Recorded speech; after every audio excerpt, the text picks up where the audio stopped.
Hello, my friend. Hello. Sino nga bang, yun? Si Fred rin ba yun? No. Hello, my friend. No, but why can't I remember kung sino yung nagsasabi ng voice line na yun? Yeah. But, hello, our friends. Welcome to episode 101 of the AG Podcast. Naalala mo ba rin, Mar, na ikaw ang episode 1 ng AG Podcast? Wait, was I seriously episode 1? You are actually episode 1. Oo nga, sinut pa natin yun sa 1. Sa 1 Esports. Yung office ng 1 Yes. Esports dito Tama, sa Pinas. actually. Wow. And 100 episodes later, here we are for Yes. 101. I love that, mate. Yeah. Kaya ikaw din talaga yung very first and in fact only option for this podcast to happen. Aww. Yeah. So, ayun, You're stuck with Renmar. me. You're stuck with me. Well, etong let's make being stuck really good, Renmar, dahil magandang plano ko dito sa podcast na to. And it's mainly because I was really thinking like ano kaya yung magandang topic for Renmar, kasi gusto ko talaga na i-101 episode ka. Tapos it just happened recently, talaga spur of the moment, nagkaroon ng parang surge of mga Spotify Wrapped. Oh, rap. Yeah, and, rap, the recaps. Alam mo, nagulat ko. YT. Ganun. Meron palang parang rap para sa Discord.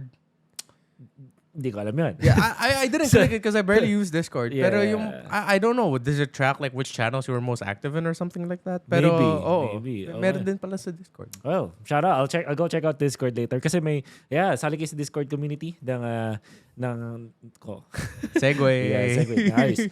So, I doubt na meron na mga stats na kasi kakasimula pa lang. Alright, so, una sa lahat, thank you so much sa lahat ng sumusuporta sa MLBB Esports, most importantly. Hindi kami representatives ng Munto na, pero dahil parang by extension, pag sinuportahan nyo ang ML, sinuportahan nyo rin kami. So thank you. Yes. Ang daming mga nag-top na parang channels, tapos MPL.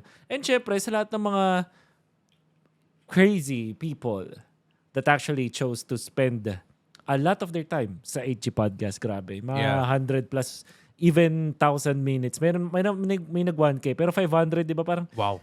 How much, that's a lot of time that you spend sa one channel and listening to me and my guests, and sobrang thankful. You don't know how much that means to us. So, thank you. Solid nyo, guys. Yes, thank you sir. for supporting AG. And, Yes. alam mo, nagugulat ako. There are some episodes na umabot ng asa 2-hour mark eh.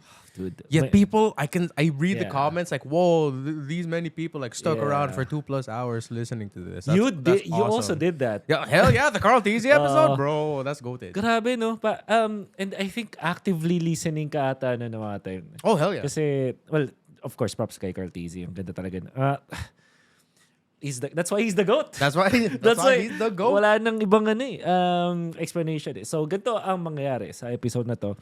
Pinahanda ko si Renmar ng kanyang mga wrapped moments or recap moments of 2025, syempre. Meron kaming mga hinanda sa inyo. So, dahil ginagaya natin ang, well, di naman Spotify, but in general, yung mga social media na or mga content streaming platforms na yan, meron din kaming mga categories that actually is like that. And we are, ito yung mga gagawin natin today, most watched artists, na bands, which is basically yung mga duo, mga trio, or mga teams, basically. Then we're also gonna do our most watched artists namin, personally. Of course, ito yung mga individuals na. And then, top 5 best moments of 2025. Lore-wise, ito na yan. Ano yung mga nangyari ng 2025 na feeling namin ay notable. And then, the top 5 best plays, obviously, of 2025. Now, this is very personal for us. And by most watch, I actually mean na most watch na madaming beses din namin mga pinaulit-ulit or at least lives rent-free in our heads. So kayo, ngayon pa lang, kung nakikinig kayo ng podcast na to, feel free to input your own. I-bash nyo yung sa amin, okay lang.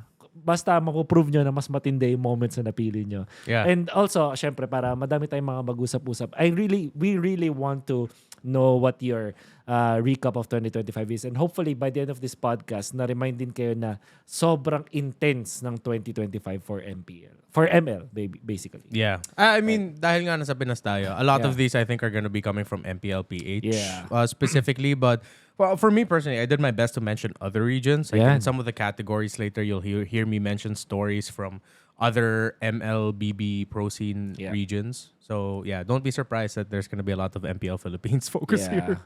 Oo nga. Good disclaimer actually. Di ba? Sabi kanina. Okay. So let's start with our most watched was. Hindi kami madadaya dito. Kung ano yung nilista namin, and I trust Renmar to do the same, hindi kami magpapa-influence sa mga input ng isa't isa. And if may maulit, edi nice. Alright. I'm gonna start. Ito actually.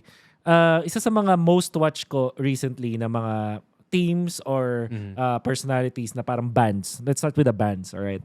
Or basically grupo sila. Ang interesting dito, meron din ako mga wildcard by the way, which I will explain later. Pero ito, di ko alam kung tama na sinama ko sila. Pero ito yung ito yung first ko entry. Alam mo yung Midnight Screams ni Mirko? Midnight Scream. Yeah, of course. Yeah. The Midnight Screams. And I'm actually, we just had like a mind lick there. Yeah. Because I was looking at my list and I was thinking, I kind of want to add Mirko and Arashi in this. And it's, kasi usually sila yung nagkakas nun eh. Yes. Yung mga Midnight Screams. So, that also, by extension, kasama rin yung mga mere recaps. Kasi, that's my way din para maging updated sa MPL Indonesia. At least may nagsasummarize now for us. Yeah. And yung special kasi dun sa Midnight Screams, medyo late lang to nangyari. May prod eh. Oo, may prod. Tapos, I think yung mga players like Kelra will go there. Si Flap TZ, nung mga time na parang loose streak yung Falcon, sinasabi nila, hindi, bawi na lang tayo sa Midnight Scream. Hindi ko alam kung Midnight Scream yung tawag nila, pero recently kasi Midnight Scream din eh. So, yeah, W Mirko for making that happen. I really wanted to do something similar dito sa Philippines for that.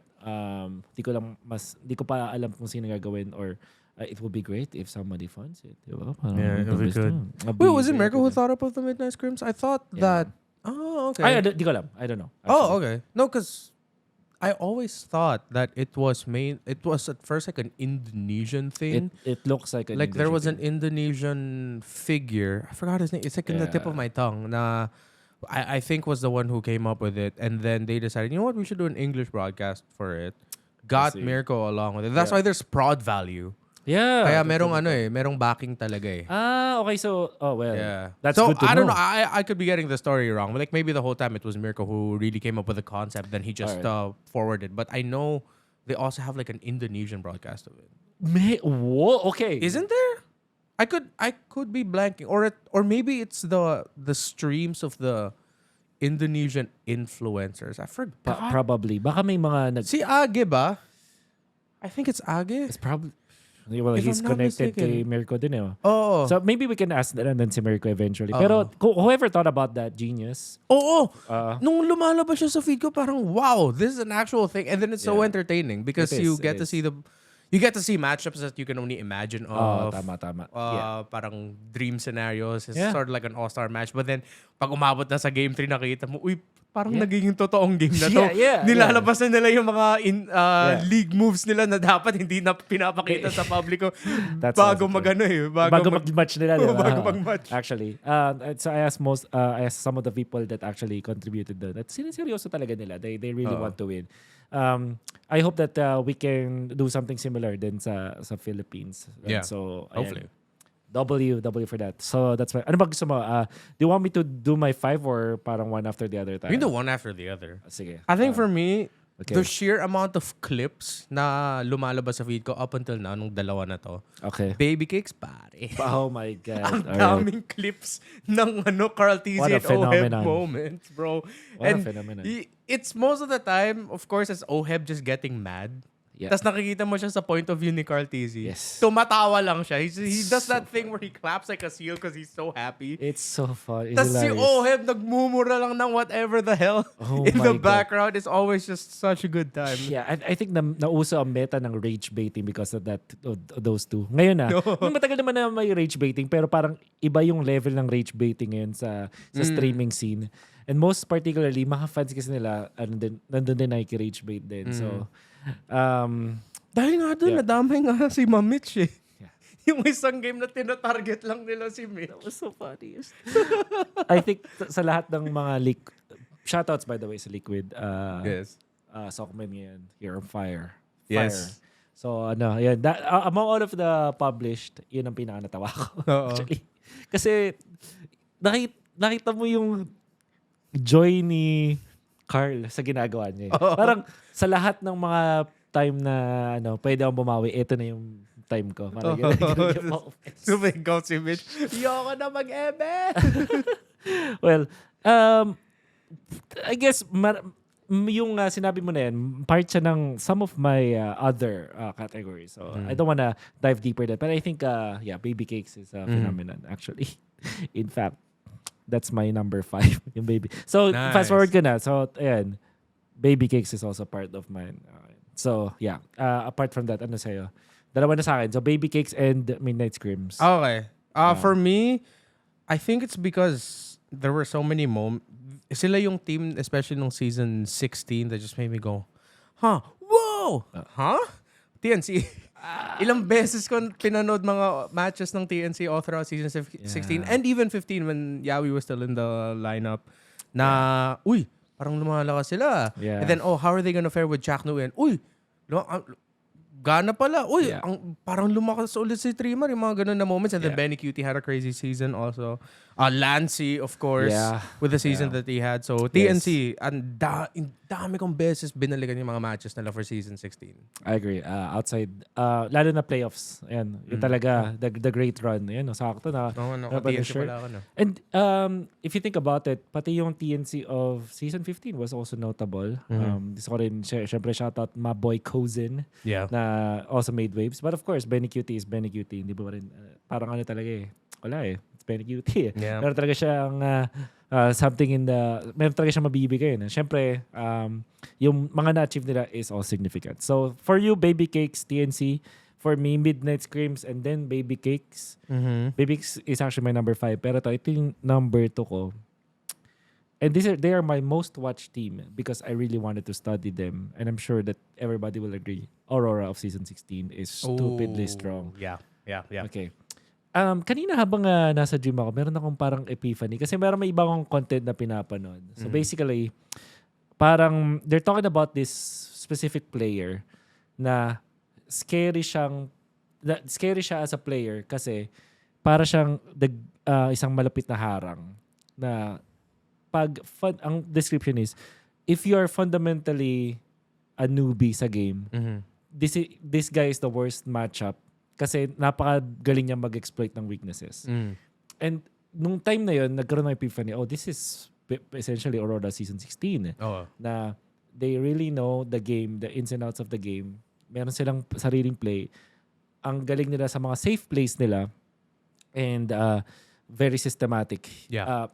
So what eventually will happen is, if you make a mistake against Aurora, they're easy to really punish you. Then, so meron akong parang description ng Aurora season 16, which is, sabihin na natin sa mga top teams, yung Onyx for example at Liquid, kaya nilang talunin ang Aurora. Pero the teams, let's say magpasok ka ng random MDL team or amateur team, mas mataas pa chance mong matalo ang Onyx or Liquid as a newbie team kaysa sa Aurora.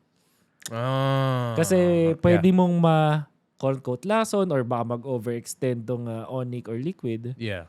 Onyx and Liquid can defeat Aurora for sure. But you have the higher likelihood kung newbie team ka laban sa mga top sa Onyx, Liquid, TNC kaysa sa Aurora. Yeah. I think I could get that. Especially, buti nga na-preface mo siya yung sinasabi mo na ang lupit nila punish ng mga mistakes. Yeah.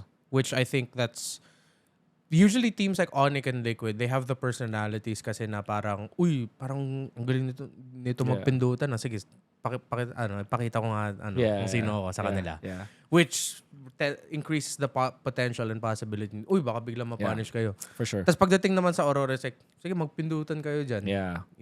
Are you taking care of your side lanes? Yeah. Are you watching this part of the map? You're not? Okay. Yeah. Sige, exploit namin yun. So, I get you. But it doesn't mean na isang MDL team ay kayang tumalo ng Liquid Onyx basta-basta. I'm just saying na your likelihood. Obviously, kapag nag-on na rin naman yung mga top teams natin sa Pilipinas, it's scary. But yeah. It is. Yeah. So yan, Aurora season 16 was phenomenal. I think na-redeem nila yung sarili nila when it comes to drafting. Week 1 was a bad week for them, pero nakita niyo naman para sila bumawi. It was eventually a 15 series run. Kaya lang siya number 2 sa list ko at hindi siya yung parang pinakauli. It's just because of the ending. And I'm sure that everybody's just disappointed. Yeah. And si MTB mismo, so inamin niya na siya ang pinaka-na-disappoint sa lahat. But it's just how it is. That's nature of competition. Malakas sa mga teams dito sa Pilipinas. But I think hindi natin pwede i-discount yung ambag nila dito sa Philippines, especially season 16 kasi ang dami nilang mga system na na-implement na pwedeng gawing pattern ng mga teams ngayon. I think yung draft pattern nila was also commendable in the series that they have won, obviously. At nakita natin na-highlight someone like Doming na parang na-redeem sa kanyang sarili. Light also, di ba, parang people are now really talking about Light, then Demon Kite, and obviously yung si Edward. Tapos I think out of everyone, si Yue yung I guess overperformed ng season 16 for me. Yeah. Oh, definitely. Big breakout for Yue and Doming Kite especially. I think Doming Kite, kung hindi sila natalo ng Grand Finals, mas madami pa talaga magtitingin sa kanya as superstar, gold laner. For sure. He's still definitely a superstar in my eyes. You should be careful going up against him. Yeah. And of course, with what we mentioned, Light then coming back home, na filling in the shoes for NJ. Suddenly, next thing you know, they're back in the M series. All right. 2 years in a row, and then for the first time in his career, mag-M series naman si Light. Yeah. Yun. That's for me. That's my number. Technically, number 2 ko yun. Yeah. Okay. I think just to go along with that, I'll have to match that with Team Liquid PH naman. Yeah, because I think syempre. even at one point, I don't think a lot of people were expecting Liquid to make it to M series or even make it to M series, meaning that they won't even make it to the grand finals. Like, ang daming nag-iisip na, baka Onyx Onyx Aurora. Na naman ang lilipad. Then something just clicked with Liquid. And it was an interesting journey for them kasi yun nga, nanggaling na kayo sa magandang storybook moment para kay Carl TZ and Liquid to win MSC. Nakompleto ni Carl yung trophy cabinet niya. Sobrang rocky nung season nila. Up, down, up, down. It just didn't feel like they could get that good, proper domination streak going. Or once they finally go maybe like 3 or 4, suddenly, terrible game, terrible series na parang, nangyari sa Liquid. Dami ng duda. Then suddenly, tingnan mo, naging champion sila. And I think add to that, the fact that, katulad nga sinabi mo kanina, on fire yung social media ng Team Liquid Philippines. Oh, grabe. So they are everywhere. The memes. But I also have to shout out to the social media of Aurora where they stuck true with what we said in their trailer. Wala nang Zen shit ngayon. Kahit sila kumakagat na sa Sockmed yung yung presentation ng Sockmed sa Aurora. And then, because for the longest time, that has been Liquid. So suddenly may match na yung Liquid sa pagtripan sa Sockmed. Yeah. It was fun to see. For sure. Okay. So, for you, Liquid, ano mo? Baby Cakes, Liquid, and TNC. All right. Yeah. So, my next one, in number 3, konting love naman for our Indonesian brothers out there. Ang Onyx ID at kanilang resurgence. Ayan. Especially season 16. So, season 15, obviously, naipanalo naman nila. It was 7 games kung hindi ako nagkakamali. So, it was quite close.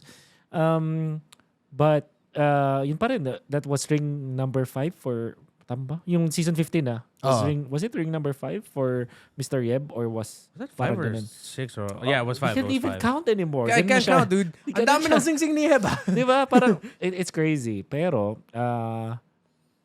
I think there was some parang nung MSC kasi na-expose ata yung side lanes. And then itong season 16 kasi ang masasabi ko maganda sa Onyx ID, mas masarap silang panoorin ngayon kasi parang mas light sila ngayon. Parang Kyrie gumaganon. Imagine mo yun. Parang Kyrie in-embrace na niya yung... Parang there's not much pressure. They looked wonderful itong season 16. Imagine getting Skylar. Parang ang lakas na nyo na. Ilan na yung championship. Tapos kinuha nila si Skylar. It's the equivalent of the Lakers getting Luka Doncic. Mid-season. Without losing Anthony Davis. Without losing Anthony Davis, yeah. If that is what happened. No. You know what? We found the hidden blessing. Okay. It's gonna turn into a basketball podcast. Sorry, yeah. We found the hidden blessing in Austin Yeah, Reeves. po nga pala. Yeah. I agree with you. I agree with you. Pero Totally ganun agree. yung Totally ganun yung impacto bigla na Yeah. I think one of the popular things that Yeah. I would hear a lot from Midnight Yeah. in the back end was like, sa'yo nabuhay ng Onika. Hindi Yeah. na nila kailangan alagaan yung gold lane Exactly.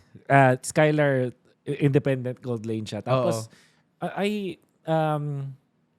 excited ako makita na mag-perform sila laban sa mga teams natin dito. Even against SRG. Kasi, what's exciting about Skylar is meron na siyang international experience. So, hindi siya naaurahan. Yeah. He might not be the most, I guess, cleanest na mag-perform. Alam mo yun. Yeah. Pero pag nag-init, dire-diretso siya eh. So, excited si Skylar. But most importantly, ang ninote ko dito na parang reason ko bakit sila yung isa rin sa mga most watch ko is because of Keyboy and Sans. Kyrie, self-explanatory na yan. Pero Keyboy and Sans is just spectacular. Ang dami mga outplays pa rin. Nasa unk status na sila eh. Pero grabe pa rin eh. Parang, they're like, wow, they can still do that? They can still do that eh. Parang, At this age. They're young, but alam mo yun, MLBB-wise, matanda na sila eh. Yeah. So I'm just amazed. And especially season 16, you can see na when they're on, it's like, things get easier para kay Kyrie. And in general, sa Onyx Indonesia. Yeah.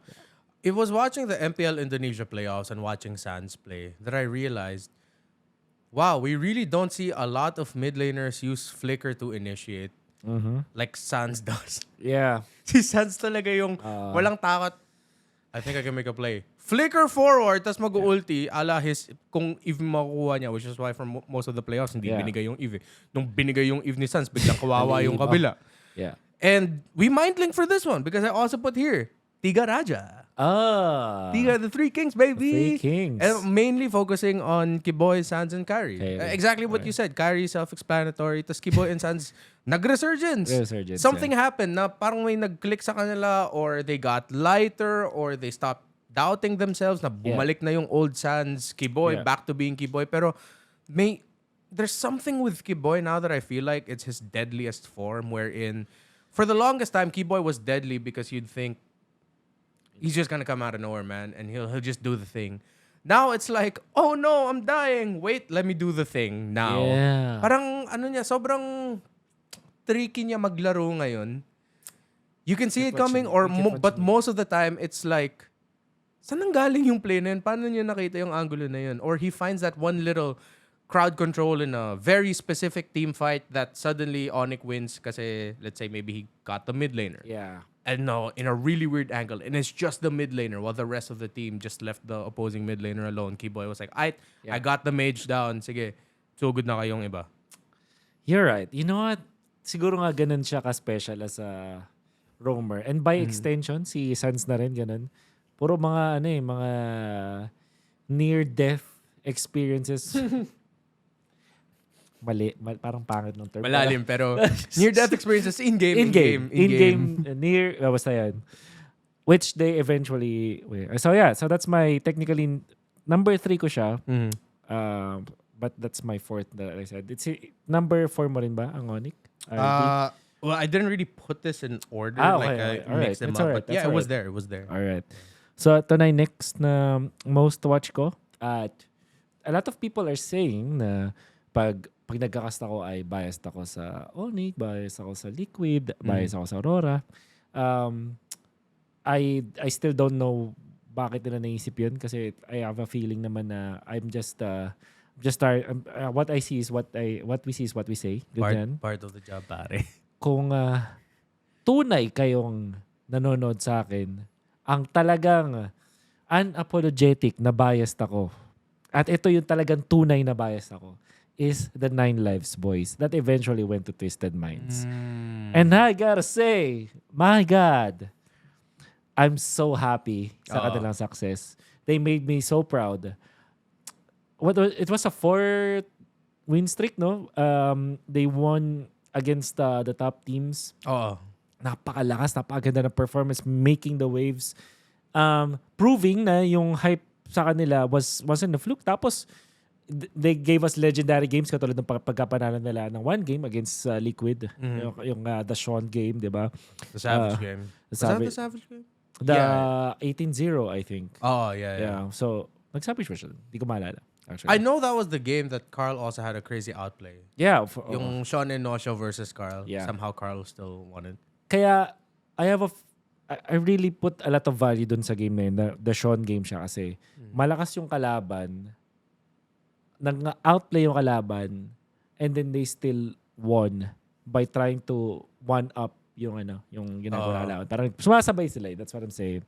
They won against Onyx din. I think Onyx, Liquid and Aurora ata yung teams na hindi nila natalo, kung tama pagkakaalala ko. But nalala kong natalo nila yung Onyx, which is interesting. Yeah, natalo nila yung Onyx in one series. They never won a series against Liquid and Aurora. Man, hindi lumabas tong content na to, pero nung rehearsal, nagtatanong si Z, shoutout kay Z, yung aming talent manager.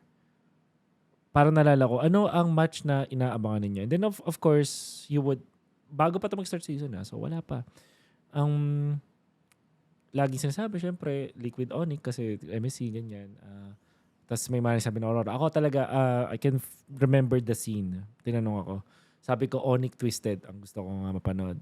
And then, parang, may mga ganyan. Pero tinanong ako eventually bakit. And then, simple, sabi ko, two reasons. One, it's technically Onyx versus Onyx kasi Onyx PH versus Onyx 9 Lives. Yeah. Tapos, isa pa is dahil gusto ko makita yung storyline na student versus the masters. At nabigyan tayo ng isang magandang mini rivalry. I think the first time natalo ang Onyx, the second time panalo ang Onyx. Tama? Sa series? Yeah, first time talo on talo Twisted Minds. Then Onyx Twisted Minds nanalo sa second series. Talaga ba? Hindi ba baliktad? Kasi naalala ko yung Sensui to eh. Ay, oo nga. Yung first time they met yung may Sensui eh. Ay, yeah. So, nauna yung panalo. Yeah. Then, nung week 7, doon na yung nahirapan yung Twisted Minds. Yeah. Kasi they ended the season. They lost to Aurora, they lost to Onyx, then they ended the regular season winning against TNC. Yun. That's right. Kaya, every match ng Onyx 9 Lives, na Twisted Minds ay aabangan. But overall, kung usapang buong year, ang ninote ko dito is that 9 Lives kasi syempre buong taon may panalo sila nung MDL run nila tapos nanalo sila almost getting into C-ball. I think si Kaloy ba nag-C-ball? Parang ganun. Kasi tama ba? Kasi top 2 sila eh. Si Kaloy, yeah. Si Kaloy is flying, di ba? With them. Ngayon. So, ayun. Grabe. Isa pang importanteng nagawa ng 9 Lives is binasag nila yung in a way, convinced ako na parang sobrang hirap na bumuo ng bagong team sa Pilipinas. You really need to get a superstar, at least dalawang superstar to be successful.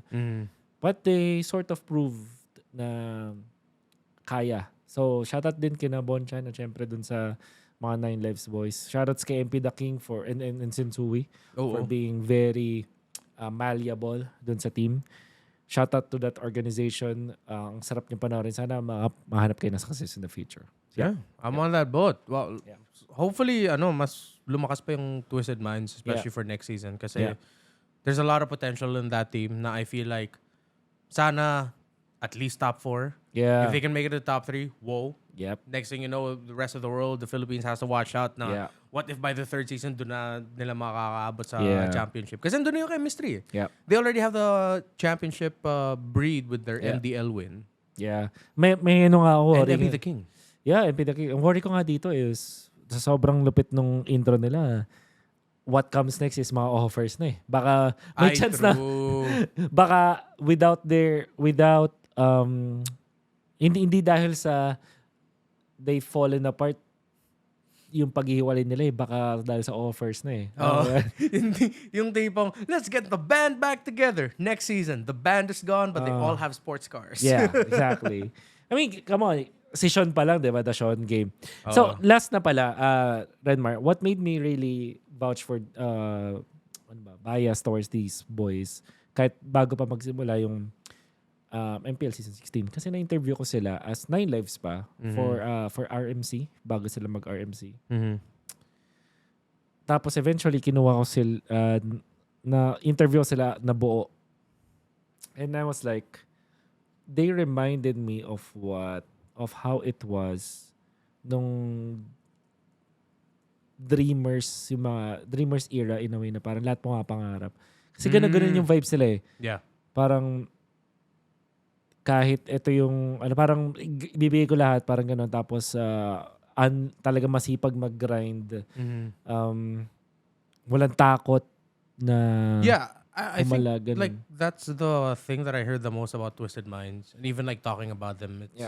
I don't know kung hindi lang nila inaamin but I feel like I never felt na naurahan sila or natakot sila.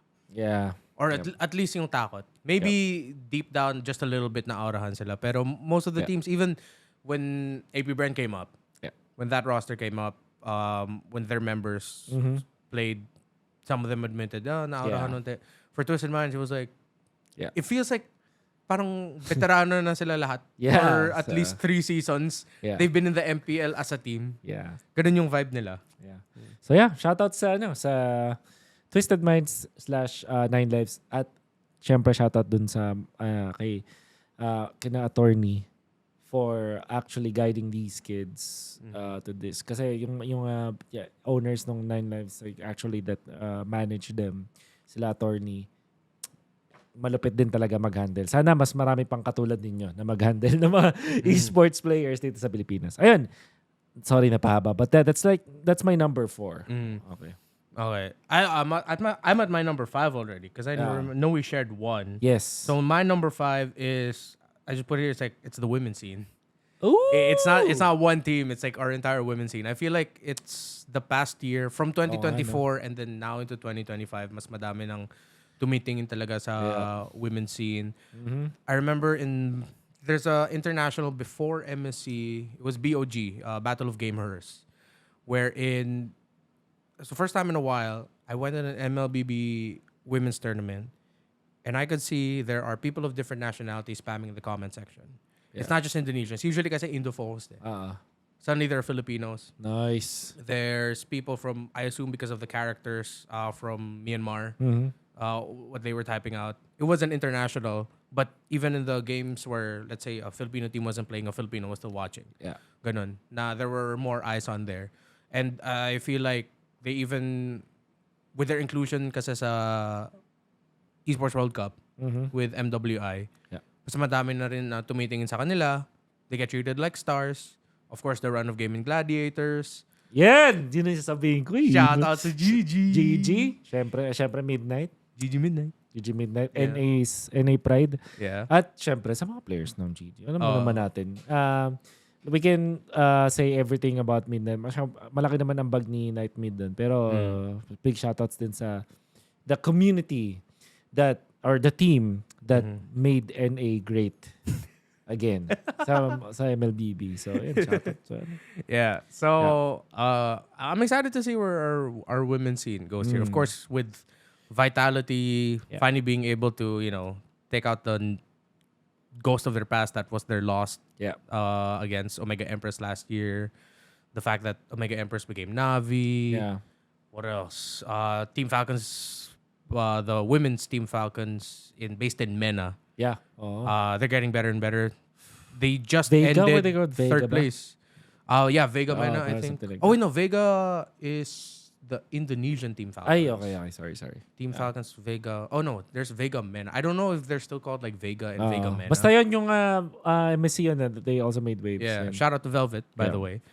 And then Velveteers, let's go. Velveteers? Yeah. Leo came up. Yeah, Leo came up with it, the Velveteers. Okay. So, Mombalatics and Velveteers. The Velveteers, All right. He's good with coming up with fan base names. Yeah, shout out. Meron akong interesting na question that was raised to me just recently kasi I reconnected with my high school friends. Oh. And for some reason, napag-usapan namin ang women's division. Parang they were wondering, napakaganda ng question. And I actually wondered why I haven't asked that question in a long time. Parang nagmamatter ba talaga yung gender sa gaming, sa MLBB? Now, I don't want to answer that, Renmar, because I know that, and I'm not educated enough to answer that.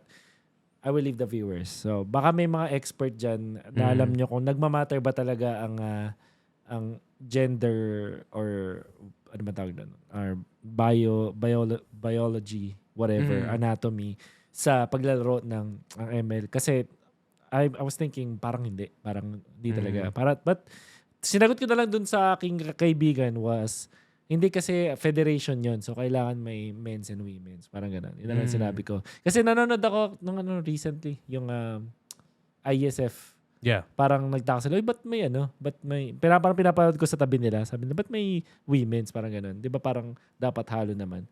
So sagot ko na lang hindi kasi federation yan, so kailangan gano'n. But gusto ko matutunan, gusto ko malaman kung may research ba o may studies na nakaka-affect ang gender sa paglalaro ng mobile games, but to me, hindi siya. Yun lang. Let us know. Let us know. Alright, that's actually 5 for our first segment. So for me, Midnight Screams, Aurora Season 16, Resurgence ng Onyx Indonesia, 9 Lives X Twisted Minds, and yung Baby Cakes. By extension ng Team Liquid. Meron akong mga runners up or wild cards. Honorable mentions. Sige. So, Aurora Turkey nung MSC. Oo nga pala. Ang ganda nung run nila doon. That's true. There were a lot of people suddenly going, wait, is Turkey, suddenly gonna make a run for the championship? That's right. Okay. Team Spirit of Kid Bomba, also in MSC. Yan, exciting stuff. I'm sure na itong M-series magpapakitang gilas din sila. I was really thinking about SRG OG, and not gonna lie, the reason why I did not include them as my most watched is because they're just too dominant. Yeah. There's just really no challenge for them there. Well, we don't get to see, I feel like we don't get to see peak SRG OG until internationals. That's right. Like the SRG OG that you see in back in MPL MY it's not the same. To me, they're not the same people. Yeah. SRG OG in MY and then SRG OG in internationals, two completely different beasts. One thing na gusto ko lang din sabihin rin more about SRGOG is yung recent na success ng Malaysia sa ISF. Kind of proves to us na back-to-back parang it kind of proves to us na malakas yung trio mid nila that they that hindi lang si Innocent at Kram ang reason kung bakit sila successful. So I'm excited more to see more dun sa Malaysian region, but the reason why I did not include SRGOG as my most watched team is because of that. Meron ka honorable mentions? Wala naman. Wala na. Alright. That's what I put there. Let's move on to our top 5 most watched artists. Ooh. And by artist, I mean individual players. Okay. Eto na. And kanina sinabi ko kay Renmar, magugulat ka sa aking most watched. Sige. Especially the number 1. Yeah, I'm excited. You're not gonna be ready for this. My number 1. Burrito. Shout outs, Burrito. I did not expect that. Let's go. Because he's literally, guys, but let's show some love kay Burrito. Siya ang pinakamasipag BFAM na streamer. BFAM is goated. First of all, shoutout sa BFAM, goated. Burrito, umaga, tanghali, hapon, mapapanood mo siya. Dumating sa point na parang hindi na kompleto ang araw mo nang hindi ka nag-good morning kay Burrito. Ang dami ko nang mga mental gymnastics para sa kanya sa aking mga pang-titrip sa kanya sa online. At nalalagpasan naman niya, so shoutout sa'yo, Burrito. Crazy. He's my most watched because he earns it. At the same time, talagang marami kang mapapanood sa kanya. Yeah. Ayun lang. Follow niyo sa TikTok, follow niyo sa pati ibang casters na rin, syempre. Pero yeah. I would say, dude, Burrito is a beast. Let me just tell you what a day of Burrito's life can be like. Stream hanggang sometime around midnight. Maybe even if Joshy Cakes, he finds the right trigger phrase to keep him streaming until 1 a.m. magsistream yan si Burrito. And then, doon nasasabihin ni Burrito, kailangan ko pa hatid anak ko bukas. Closes the stream. He will drop off his kid at school. 7 a.m.? 5 Dad a.m.? stuff. Next thing you know, by like 9 or 10 a.m., nag-stream na naman si Burrito. Like, bro, oh my God, you just did this grind. You just did your responsibilities as a father and as a husband. And then you're streaming again. Yeah. You won't see him for the next few hours. And then suddenly, gabi na nag-stream na ulit si Burrito. Grabe. Isang... Gila. He is a streaming beast, He's a bro. machine. Oo. Tas ang solid din kasi nung ano niya, nung community. B-fam, sobrang bait. B-fam is amazing. Meron nga silang mga, may basketball sila, meron silang mga outing. Yeah. What the hell? Crazy. So shoutout sa kay Burrito. Siya ang aking una sa aking top 5 most watched. Man, I put all players here. It's okay. Put all players. First, let's start off just putting honorable mention Wolf and Mirko. okay. There. Wolf and Mirko, sige. honorable mention. Alongside Thank you. alongside Leo also. So Wolf, Mirko, Leo. First pick. Yeah. Yeah, Leo pumps out a lot of content. And I love that first pick got so popular. Yes. I remember there was a time na at some point of the season, it happened a lot wherein pabalik, tapos na yung series. May idea na si Leo na sino yung gagawin niya sa first pick. Yeah. Biglang may isang player, Coach, ba't hindi mo pa ako naano sa first pick? Tapos, baka gusto mo pagkatapos nito. Tapos biglang may content na si Leo. Nice. So, the first pick even got really popular with the players. They were asking Leo if they can do first pick. Yeah, right. By the way, shoutouts din kay Womi. Great success din sa kanyang mga... ganda ng genius din nung naisip niya. Something about like... yung mga bakit hindi to napipili, mga ganun. Mga meta picks siya. So, if you want to be updated naman sa talagang meta in RG, bukod kay Fuego, ay pwede rin kayo manood kay Womi kasi breakdown din niya yan. So, ayun. Masipag din. Yun nga lang, hindi tayo kinakalaro ni Womi kasi mas priority niya yung community niya, which is great. So, yun naman. Support namin doon. Kung napapansin nyo, ay hindi namin nakalaro masyado si Womi. It's mainly because meron siyang community na inalagaan. Yeah. At meron silang di ba may something nangyari nung playoffs nung season 16 eh. No. Parang pumunta yung Womi team. With the banner. Yeah, so, yan. Ay, nga pala. They had a banner. Yeah. So, shout out din. Yeah. But I think for most of you know him for his tier lists. Yes. But then, kung gusto niyo talaga mahanap yung true Womi content, dig deep. Kasi minsan, nakikita mo lang yung napupush na viral. Pero ang dami ring content si Womi na hindi napupush ng algorithm kasi sobrang iba sa mga pinopost niya na MLBB related. May deep cuts. May mga deep cuts na nakakatawa at nakakatawa. Yes. So please, hanapin niyo yun. Yes. Okay. So yung most watched artist ko, it's player focused. Kasi sila din yung madalas na pupush ng mga sock meds ng MLBB esports and even the regional leagues na ang daming highlights. Mm-hmm. So I wanted to start first off with Eman and Innocent. Okay. Kasi two ends of the same godly spectrum. Wherein Eman on one end, God, it is finally the season, did not even make it to the finals. Innocent, God, still a champion and still really good. Like there's all throughout the season, ang dami ko nakikitang biglang lalabas lang sa feed ko. This is what the crazy thing Eman did this week. The crazy thing Innocent did this week. So I wanted to include them together like as one. Di ko rin nalagay sila. But I actually watch a lot of Eman games. Actually, dahil kay Eman, kaya ako naka-minimalist ako ngayon sa ML eh. Di ako nag-skin. Di ka na nag-skin. Eman effect. I think Eman now, bro, Eman right now feels like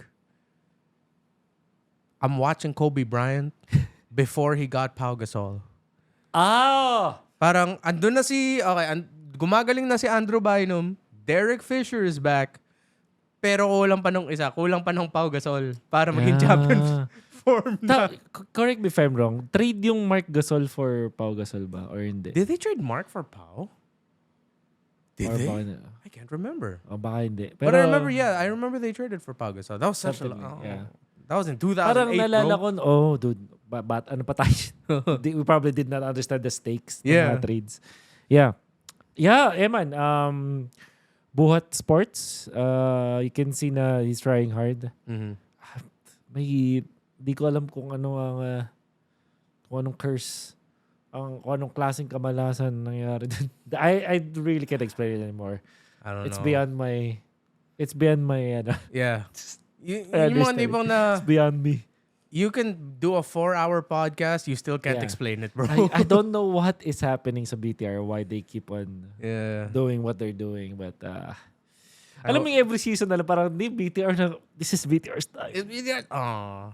Let's go, BTR. Big drawn by Vitality. Unbelievable. All right, yeah. So, sa'yo, Innocent Cram. Yeah, Innocent Eman. Innocent Eman. So, okay. Sakto, Gold Lane din ang sunod ko. And again, guys, itong most watch ko kasi parang actively, ito yung pinipili kong panoorin. And it's mainly because I want to study them. And my second one is Doming, particularly season 16. I guess, hindi naman natin pwedeng sabing si Doming lang to. Pero yung reason kung bakit siya yung top Gold Laner is because of what he does and how his team activates him. For sure. Although magaling pa rin si Doming talaga individually. At yung nabuong Doming double ngayon, I guess, siya yung pwede talaga maging pattern kasi maganda yung pagkaka-execute siya. So, Doming double is basically double lane. Lalo pag nag-ranger siya, na-amplify palalo ng expanding rivers. Ayan. Si Doming, ang best performance when it comes to the gold lane in the first 5 minutes of the game, all throughout season 16. And I cannot stress that enough kasi he's up against freaking Kelra, Oheb, Benny Cutie. Isipin mo yung competition. Super Marco. Lahat yun magagaling mag-lane. Yep. Imagine how he rose among the ranks of freaking good gold laners sa Philippines. Might I just remind you everyone, kadalasan sa mga nag-MVP sa international championships, dahil mostly Filipinos, gold laners. Hindi yun nangyari lang ng wala lang. Malulupit ang gold laners natin. As in like quality. And the fact that Doming actually won, at least got that dun sa regular season ng season 16 was I think noteworthy. So, yep, Doming is my second sa listahan ko. Yeah. Yep. I'm gonna back that up because I remember I had this quick conversation with Kelra. I'm mixing up now when this happened. It was either M6, S15, or S16. I was talking with Kelra. I think in that game, he had like 2 early deaths. And then eventually Onyx would win. And then he had a pretty good record. Then I asked him, hindi ka ba nahirapan sa... Hindi. Ba't ka na, bigyan na namatay na, na maaga, dalawang beses. It's like, wala lang yun. And then he would go on to explain about how him dying twice actually really doesn't matter because he knows that this, and then that he'll get his power spike, and then at the end, mas lalamang siya. I was like, Damn, that's the field you work on, bro. Yeah. If I die twice early in lane, I'm tilted. Iniisip ko na like, guess I'm just... Iba yung plane of existence It's like, nila. what the hell? That's what your mind is at? Yeah. And then, that I just wanted to share that little anecdote just to add a little bit more to what you said about ibang klase talaga yung mga gold laners dito sa Pilipinas. It's like, 2 early deaths na, forget about it. Forget about it. It's fine. Okay. Yeah. So, mine now, 2 linked into 1 again. Okay. Kasi perfect fit, sudden impact, missing piece of the puzzle, Skylar and Light. I like that their stories parang mirrored sa isa't isa. Except that, of course, we know that Skylar got the championship. Light, unfortunately, did not. But he did get awarded the regular season MVP. Very clear that he was the man of the team to really step up and get Aurora like all together. Yep. And then, of course, we know Skylar's success. So I think it's good to look at their stories and the season that they've had in the same light. Yeah. Pun intended. Nice. Parang silang din na parang resurgence, I guess. Parang light. Pero kay Skylar, yun nga, alam mo yung isa sa mga overused na terms na nahanap na niya yung team na para sa kanya. Parang ganun. I think that's what happened with Skylar. Ayun. Parang matagal na rin kasing close sa Onyx franchise si Skylar eh. Parang nanalo ko ng M3. kung naalala mo, 'di ba, nag-ano pa sila nag-stream, tapos nagtatagalog siya, tapos kung ano na yung tinuturo sa kanya. That also happened. So, it was funny. Yep, Skylar. Ang lutong niya magtagalog ngayon, yung Talaga? sobrang Pinoy na Pinoy yung tunog. Hanapin nyo, yung ano niya, pag nagmumura siya, pag na-express siya. Kailan ba yun? You probably heard that. Was it SPS? Meron siyang isang clip na ang sobrang Yung lutong nag-stream ng puta. Oo. Parang pag bumigit ka, Pinoy eh. Pinoy, So yan, shoutout kay Skylar. Yeah. Alright. So, my third one, and I'm sure, maraming beses ko rin siya pinanood all throughout, and I'm just very happy. I'm also so honored to have the chance na interviewin siya, to talk to him ng mahama. Zaida, my man. By extension, Renmar, shoutout din sa'yo. But Zaida, masasabi ko, individually, siya yata ang best jungler. Individually again. Best jungler of season 16. Sige, di na ako magbaback down. Sabihin ko na yan. I think individual performance siya masasabi kong best sa the jungler. I don't think that's crazy. Because Yeah. I think I remember seeing a lot of comments from the community, and then instead of there being a massive flame war, everyone was just like, you know what, that's a good point. That makes a lot of sense, yeah. Ang dami talaga nag-recognize na sa skill ni Zaida this season with what he brought. Yep. Consistency here or there, pero the times mas na-magnify talaga gano'n siya kagaling sa mga moments na sobrang ganda nung performance niya. Yeah. Like even more so. It wasn't just like, oh, he just had a good game. It was like, wow, that's a superstar. Oh, okay. Gets ko. So parang ang daling sabihin na malupit siya kasi kapag nag-perform, dun sa mga panalo sila at maganda yung performance niya, talagang mataas yung level nung performance niya. Yeah. I guess may mga questionable like yung mga pag naka-utility whatsoever or yung isang play nila na malayo siya pero I think pinrove naman nila na part ng play yun. Kapag yung pagbalayo siya sa Lord Dance, diba? Isa sa mga criticized. Oh yeah, I remember nung nasa panel tayo, we were flipping out about that. Ba't ang ginagawa nila layo ni Zaida? Yeah. Di ko alam kung play nila or anything, pero siguro may pinaplano sila. But again, Yisun-Shin din siya nun. So, in a way, parang, or Lancelot pala. So, madali nang makalapit. Anyways, I think, dahil sa pinakita ni Zaida, future-proof na naman ng Philippines. Kasi, you got the next one in line. He's right there. Sabihin na natin, pag nag-Golden Road si The GOAT Carl TC at na-feel lang niya na magpapasarap na ako. I wanna end on a high note, whatever. Meron pa rin mga nakalinya. May Demon Kite ka pa, may King Kong ka pa, and then Zaida. So parang, we good for the next few years. Yeah. Like seeing Zaida pop off like that, 4 to 5 years max. 45 years. We good. We still good. Yeah. No. I gotta agree with that. Like Zaida was a different level ng playoffs especially. And I'm so happy that the community just went, yeah, this guy's a monster. He's the next big thing. Yeah, we don't have enough reasons para kontrahin yung statement. We're not gonna fight. You're like, you know what? Yeah. Okay. All right, my first two, since I linked 2 into 1, so that's already 4 for me. Okay. Yeah, kasi nilink ko eh. So I'm gonna just straight up end this portion. I'll just go crowd easy, bro. Of course. Bro. The story is still going. He didn't finish the story. He didn't finish his trophy cabinet. It's still going. He could potentially, maybe, go Golden Road. I don't want to jinx anything. Yeah, wag natin jinx. So. Tas, natapos lahat yun sa MSC with that scene. Rose. So, Carl TZ, can you now confidently say that you are the face of MLBB? Yes! Goosebumps. Boom. Goosebumps. I remember that moment all too well. Kasi,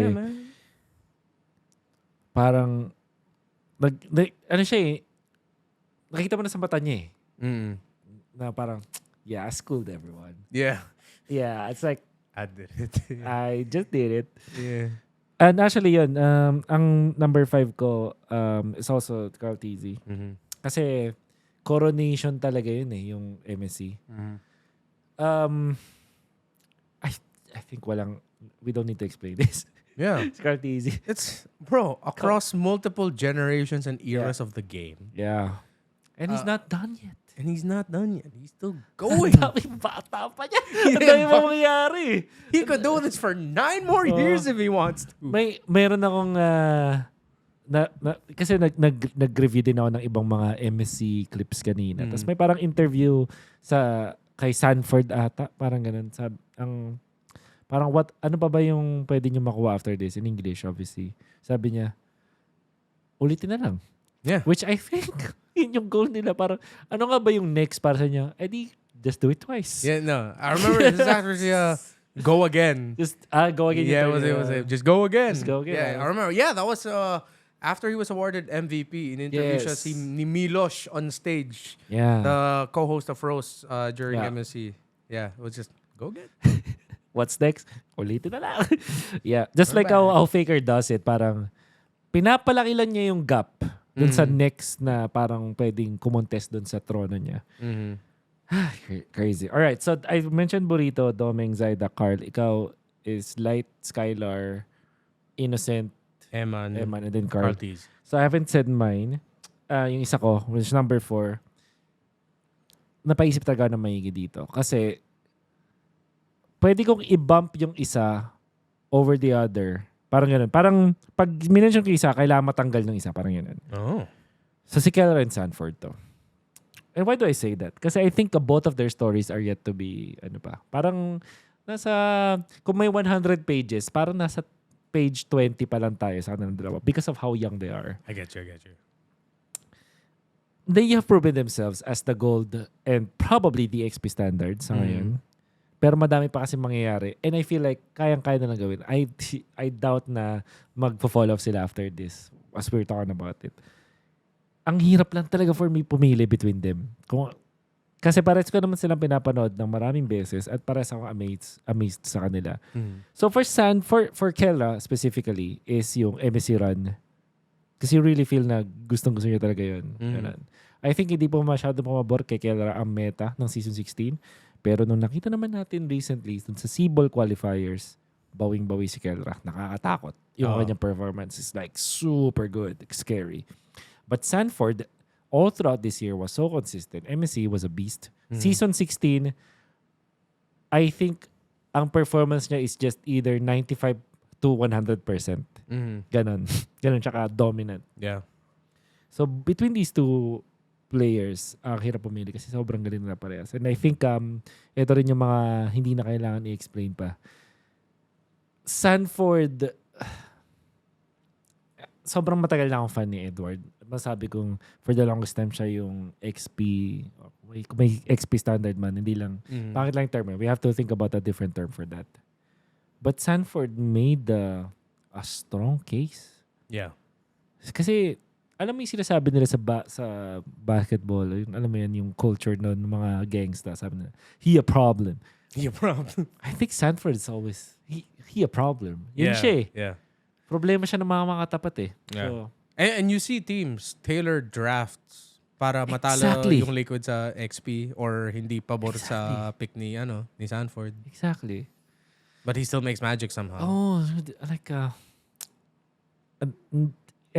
Edward is my Lodi and for the longest time has been the top XP lane at sa lahat ng mga nagawa ko na tanong ko ng Dream Team, no need to explain lagi yung description kay Edward eh. Pero itong season 16 lang talaga na finals, parang Sanford really wanted that spot, that top spot sa he really want to take that and almost you can honestly say that he has taken. Parang kung may parang at this season parang siya yung top, masasabi ko. If I'm not mistaken, siya ba yung in-interview? Am I misremembering that at one point they asked him who's the EXP standard, who's a better EXP, and he didn't say himself, he said Edward. Did that happen? Or am I... So, ginawan ko siya ng tier list at sinabi niya yun. Sinabi niya yun. I mean, on cam. Sinabi niya na Edward. Edward 1 niya. Yun. Edward over him. Oo. Pero hindi natin sure kasi I'm not sure. I mean, I don't know what he really feels out off cam, di ba? Yeah. But then at the same time, the fact that he still like greatly respects Edward. Yeah. I think I'm pretty sure there's truth to the statement rin na even if he thinks na, oh yeah, nah, I'm actually the strongest. In the back of his head, it's like, but Edward's there. Yeah. And I'm sure na Edward, after season 16, babawi yan. Ganun sila eh. They're just really good sa XP. Silang dalawa. Yeah. Ang hirap pumili ng ano. Yan. So kayo, sa mga viewers out there, who do you think is the best explainer that we have all time? Kasi meron tayong may gold standard, alam mo yun, na undisputed naman si Kelra. Pero syempre, other players are making their own case. Pero parang matagal na si Kelra yung kinonsider doon. Edward has been considered as the best explainer for the longest time. But I think when it comes to ceiling, parang baka malagpasan ni Sanford if he is consistent. Yeah. And of course, baka si Edward kasi he makes his own ceiling din eh. Parang ganun. Di natin alam eh. Yeah, Lapit din ang dalawa eh. Yeah, what if hindi pa pala natin nakita yung limit ni Edward? Yeah, exactly. May next level Edward pa pala. And I'm not saying na Sanford over Edward sa ngayon. Season 16, oo. Pero hanggang ngayon, hindi ko ma-describe kasi nung dominance ni Edward din eh. Parang di mo rin. M3 Edward was a beast. Like, M4 Edward din. Di ba? Alam mo yun? Yeah. Napakahirap na debate. I think out of all the debates ng best player in specific role, Edward versus Sanford ako pinaka undecided. Yeah, that's gonna keep going. I think at this point, yun na lang yung you can only make a really solid case for one or the other. Sige, bilangin mo na lang yung championship. Bilangin mo na lang yung accolades. But then if someone says, no, but if you talk about like what they bring to the table, like their actual gameplay, parang, okay, no, yeah, now that there, I don't know what to say. Hirap eh. Ang hirap, sobrang hirap. Pwede mo sabihin, mas maraming championship si Sanford, mas maraming M-series appearance si Edward. Like, hirap. Anyways, so, sa comment nyo dyan kung sino mas trip nyo. May honorable mention na lang ako dito, which is si Sean. Ayan. Isa sa mga up-and-coming talents dito sa Philippines. And JP. Oh my God. Ooh. That freaking guy redeemed himself twice over. Yeah. More than redeemed himself. Sobrang exceeded expectation season 16. Fun to watch. Although, ang hirap panoorin kasi hindi nakafocus yung mga camera sa ano eh. sa rovers masyado. Nope. So, diba? But, I think, yun yung gusto ko. Sa mga highlights, kung bakit the Clippers out there highlighted why JP is the MVP. That was one of the rare times na madalas yung highlight is the minimap. Oh, minimap. Kasi hindi mo nakikita si JP, pag nakikita mo siya sa minimap, hinahanap si Yue. Yeah. Dude, actually, parang hindi nga pang honorable mention si JP. Pero, ito yung ang reason ko ba't ko siya binump down sa honorable mention is kasi may Carl at Sanford na ako. So, liquid focus. Super liquid focus na eh. Kaya ka tinatawag na bias sa liquid. Oo nga, bias ako sa liquid eh. So, I mean, how can you not be? They're so good. I mean, siguro kung hindi sila masyadong successful, diba? Maybe we can talk less about them, pero we cannot not talk about JP, lalo na season 16. Most improved player. Kung merong ganun, meron ba? Ano ba? Yeah, we have a most improved player award. Who was the most improved player award? I can't remember. I can't also remember. I'm blanking as to who our most improved player was. I don't know actually. Pero ako, my most improved player, no matter what happens, and I will die on that statement, is JP. Oh no, it was Dom and Kahit this season. Oh, well. Yeah, well, deserve. there. Yeah, deserved. Reserve. 100% deserved. JP. But he was finals MVP. Grabe si JP. Oh. At, alright. We gotta talk about this, Renmar. Kasi baka hindi ito napansin ng mga viewers. There was one tear-jerker moment at sobrang nakakilabot. JP MVP chants sa freaking Cuneta. Do you remember that moment?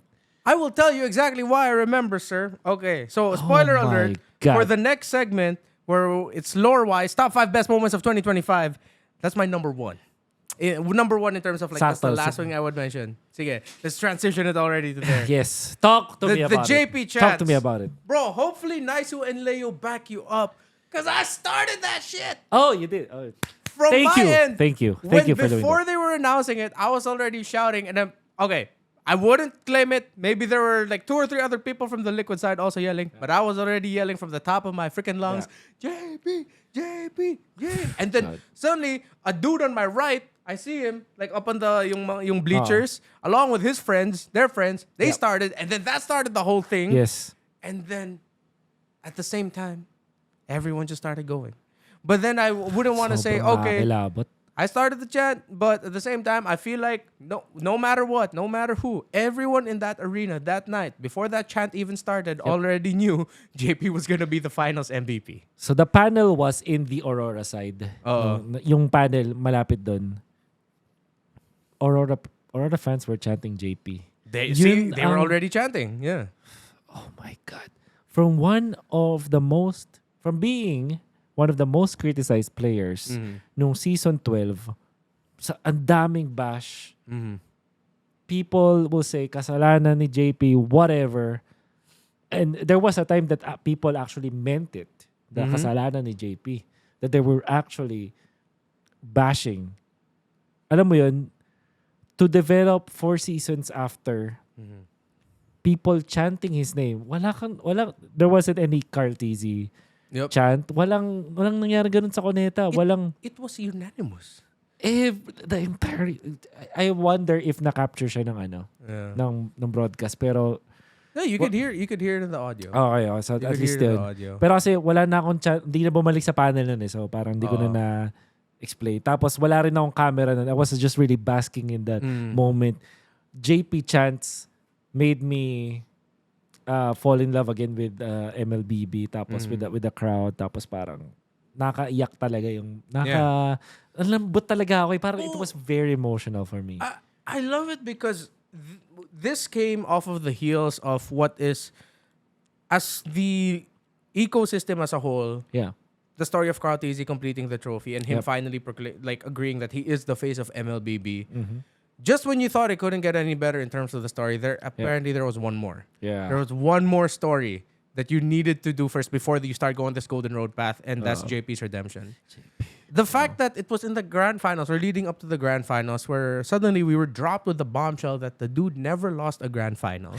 Yes. Never lost in the grand finals, JP. Yes, sir. Was one of the first ever back-to-back champions alongside the rest Literally of that Suns portion. Literally one of the first people there. Yeah. One of the first dudes to go from a massive role shift from going jungle to gold. Yes. From the guy holding the retribution to suddenly jungle to Rome. To suddenly he's playing Jawhead Rome in MPL Philippines season 7. Yeah. And then we don't hear from him for a while. Yeah.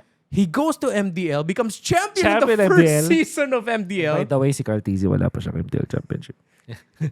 JP does. JP does. Carl Tizzy doesn't have an MPL championship. Yes, sir. And don't hear from him. Yeah. He becomes an MPL PH champion twice. Yeah. Again. Goes back to back. Wins MSC. Yep. And then the JP chance. Yun talaga. I was tearing up too, bro. Because that is like... You know I love wrestling. Wrestling, long-term storytelling. The longer the story, the better the payoff. And I love people who weren't there in Cuneta that night does not know the weight and the gravity of like, holy crap, what a moment. Yes. To hear the entire arena chanting JP when the crowd was asked who is the finals MVP, unanimously going JP. And then the thing that really got me when I was looking at the stage and I could see Mitch starting to get her like really teary-eyed. I was like, Yeah. Alam mo yung sa mga SDE ng sa mga SDE ng kasal, yung pag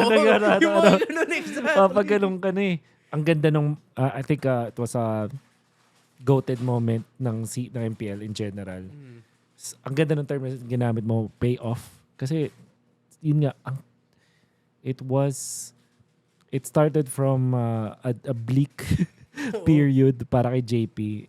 Pero everybody, including yung mga nagsusupport sa kalaban ng Liquid, cheered for him. What a moment. And magical siya. Yeah, JP. Yeah, man. I wish kung sino man makagawa ng time machine. Meron dalawang moments sa MLBB history as a Filipino dapat balikan mo. First, bumalik ka sa 2023. Okay. December. Rizal Astrodome. Basta Rizal Coliseum? Rizal Memorial Stadium? Coliseum? So, basta bumalik ka sa Rizal. The night AP brand won in the Philippines. Bro. Yeah. And then, you go to Cuneta for the JP chance. Yes. You are gonna cry. Yun ang magiging proud ka talaga sa community ng ML. One of the moments. Yeah, and if you're Malaysian, you go to MSC 2024. Yeah. If you're Indonesian, go back to MSC 2023. Yeah. And M1. Yeah. Yep. Anyways, so that's your first. Pero wala ka palang order, no? Oh, no, this one I ordered. Okay. Yeah, so that was supposed to be that's my favorite lore moment. Oh my God, all right. And then I already mentioned it. We've mentioned it all throughout. Carl Tizzy and his run in completing the trophy cabinet. So I've already done two. So technically, okay. So actually, yung MSC run ng TLPH, yun din. Okay. Yun naman yung parang top, una. Top, nakalagay dito 5, pero basically yung una, ranking-wise. Na I think we've already talked about that so many times. Siguro may isa na lang gusto i-bring up about that is, and this is a question not only for you, but also for the viewers out there. Mag-comment kayo. Do you think na ang MSC run ba ng TLPH ang most dominant run ng isang team sa history ng tournaments? Kung regional man yan or international.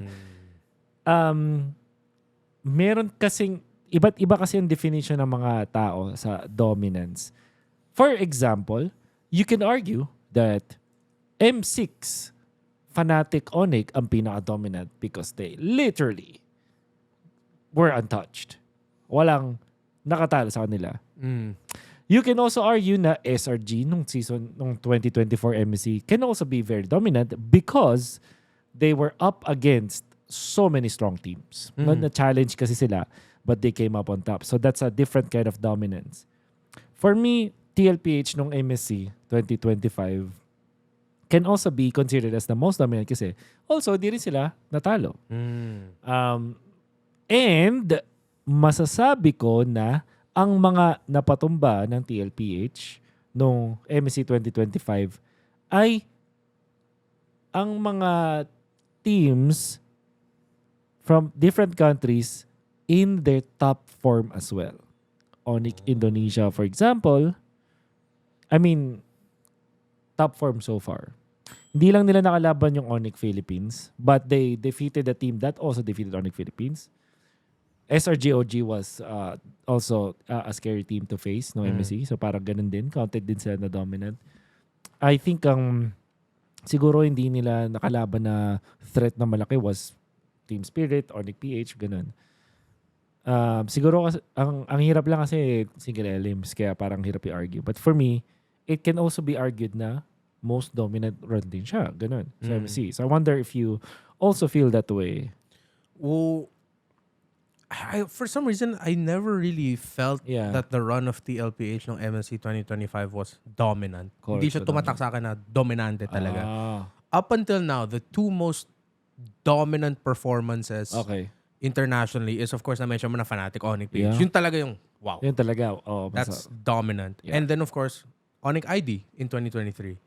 Because it felt MSC. like MSC. Okay. Because even though they beat Echo in a sweep in semifinals leading up to their matchup against Blacklist International. You're right. Because it was the fact that they went undefeated in groups. They defeated EVOS Legends. Then they swept EVOS Legends. They swept Echo. Yep.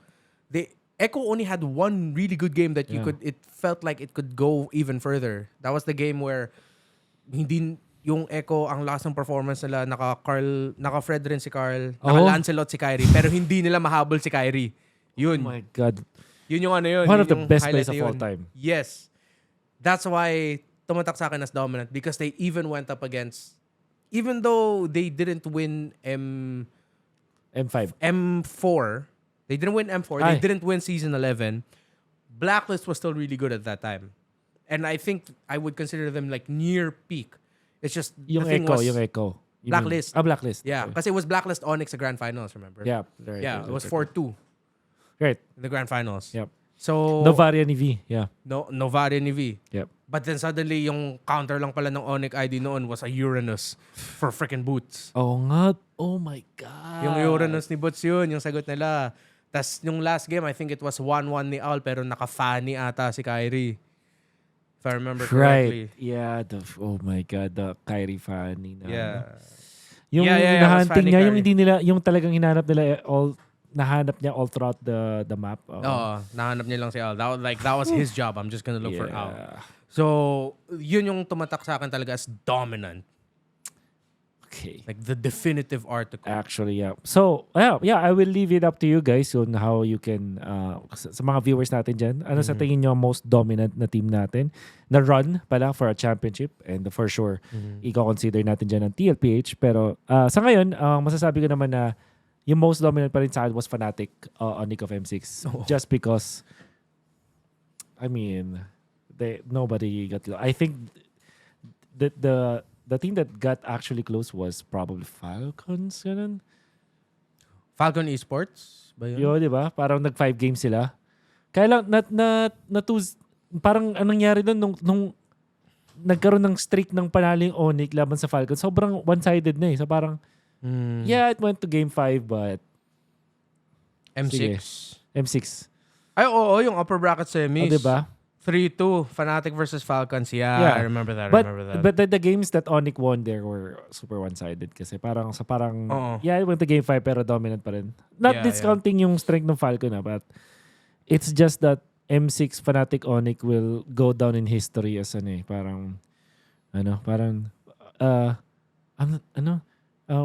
why are you scared of the monster under the bed? Wala yan. Tapos the monster under the bed, Fnatic Onyx. Of M6. Yeah, the only other game na medyo natakot mga tao was against, of course, BTK. Because they went 2-1. I remember that group stage game where it felt like, oh, wow, are they actually going to lose to BTK, bro? And then suddenly, bang. Yeah. We good. Yeah, we good. But that was a good series. And yeah. And the story's outside pero hindi yan kasama sa best moments of 2025. We're just saying MSC run of TLPH. So, ilan na yung sa'yo? Sorry? Dalawa na. So, that's also 2 for me. Yung, hindi. 1 pa lang sa akin yung MSC. So, I'm gonna start with this. Alright.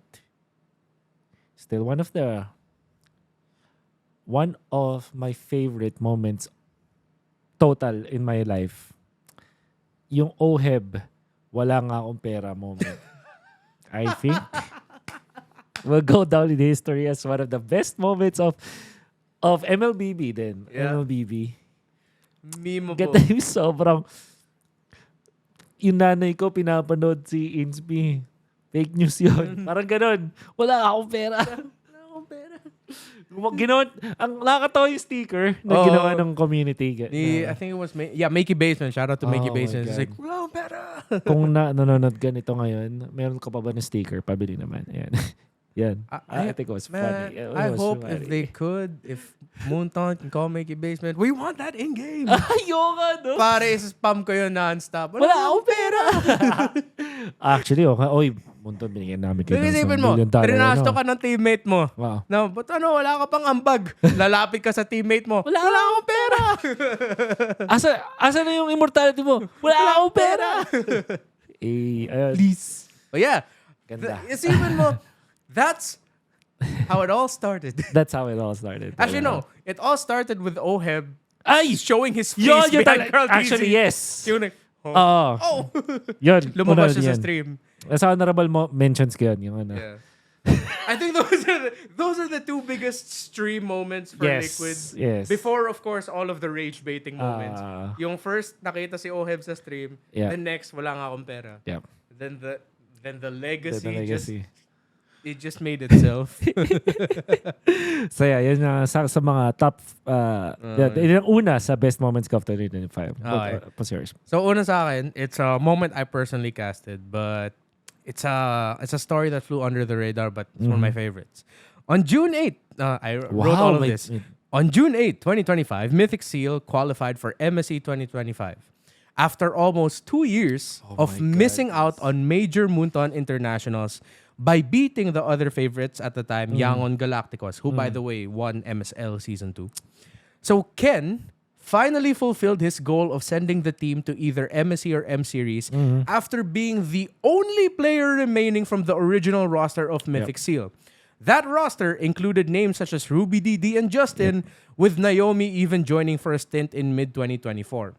That was 2020. That's for M5 no? Nung last time. M5, yeah. To add more to the story, Nico, the mid laner, was a member of the Burmese Ghouls roster that competed in M5. Yeah. He was the jungler of that Burmese Ghouls team. End competed alongside Blink, Stitch, and Lina, who were members of Yangon Galacticos. This was Myanmar's first proper Moonton-sanctioned MLBB league, the Myanmar Super League, in 5 years. Yeah. So it was a monumental event. Ken cried when Mythic Seal finally won because he finally did it. He finally sent his team. To cap that story, months after MSC, Ken retired from competitive play. Oh my God. How can you... Parang sinulat, pre. Storybook, bro. Me and Mirko casted that, and we were talking about it afterwards. We're like, wait, wow, holy crap, the story. And then he was a big Ken fan, so he helped fill in the details for me of like, like he reminded me a lot of the important details too. M4 tayo na na captivate ni Ken. Was it M4? I think nasa Falcon siya nun. Falcon, yeah. With the Dale. Coach Dale. Tama ba? Coach Dale. Let me double check. Pero basta naalala ko ng M4. Naalala ko sa M4 si ZP eh. Si ZP yung ano talaga I mean, pero I think yun yung mga times na parang reality yung mas maganda kaysa fiction eh. Yung storya ni Ken. Thank you for M4 Ken. Yeah. Thank you for bringing that up, Renmar, and sa lahat ng mga viewers, sana na-remind kayo kung gaano kaganda yung kwento na yun. Ken, sa Myanmar. By the way, to all of our Burmese fans or viewers out there, I think there was one piece of content that was mistranslated about Carl Tizzy. There was actually, this was at the height of the Carl Tizzy podcast. And I think some people from Myanmar thought that Carl Tizzy is saying bad things about that region.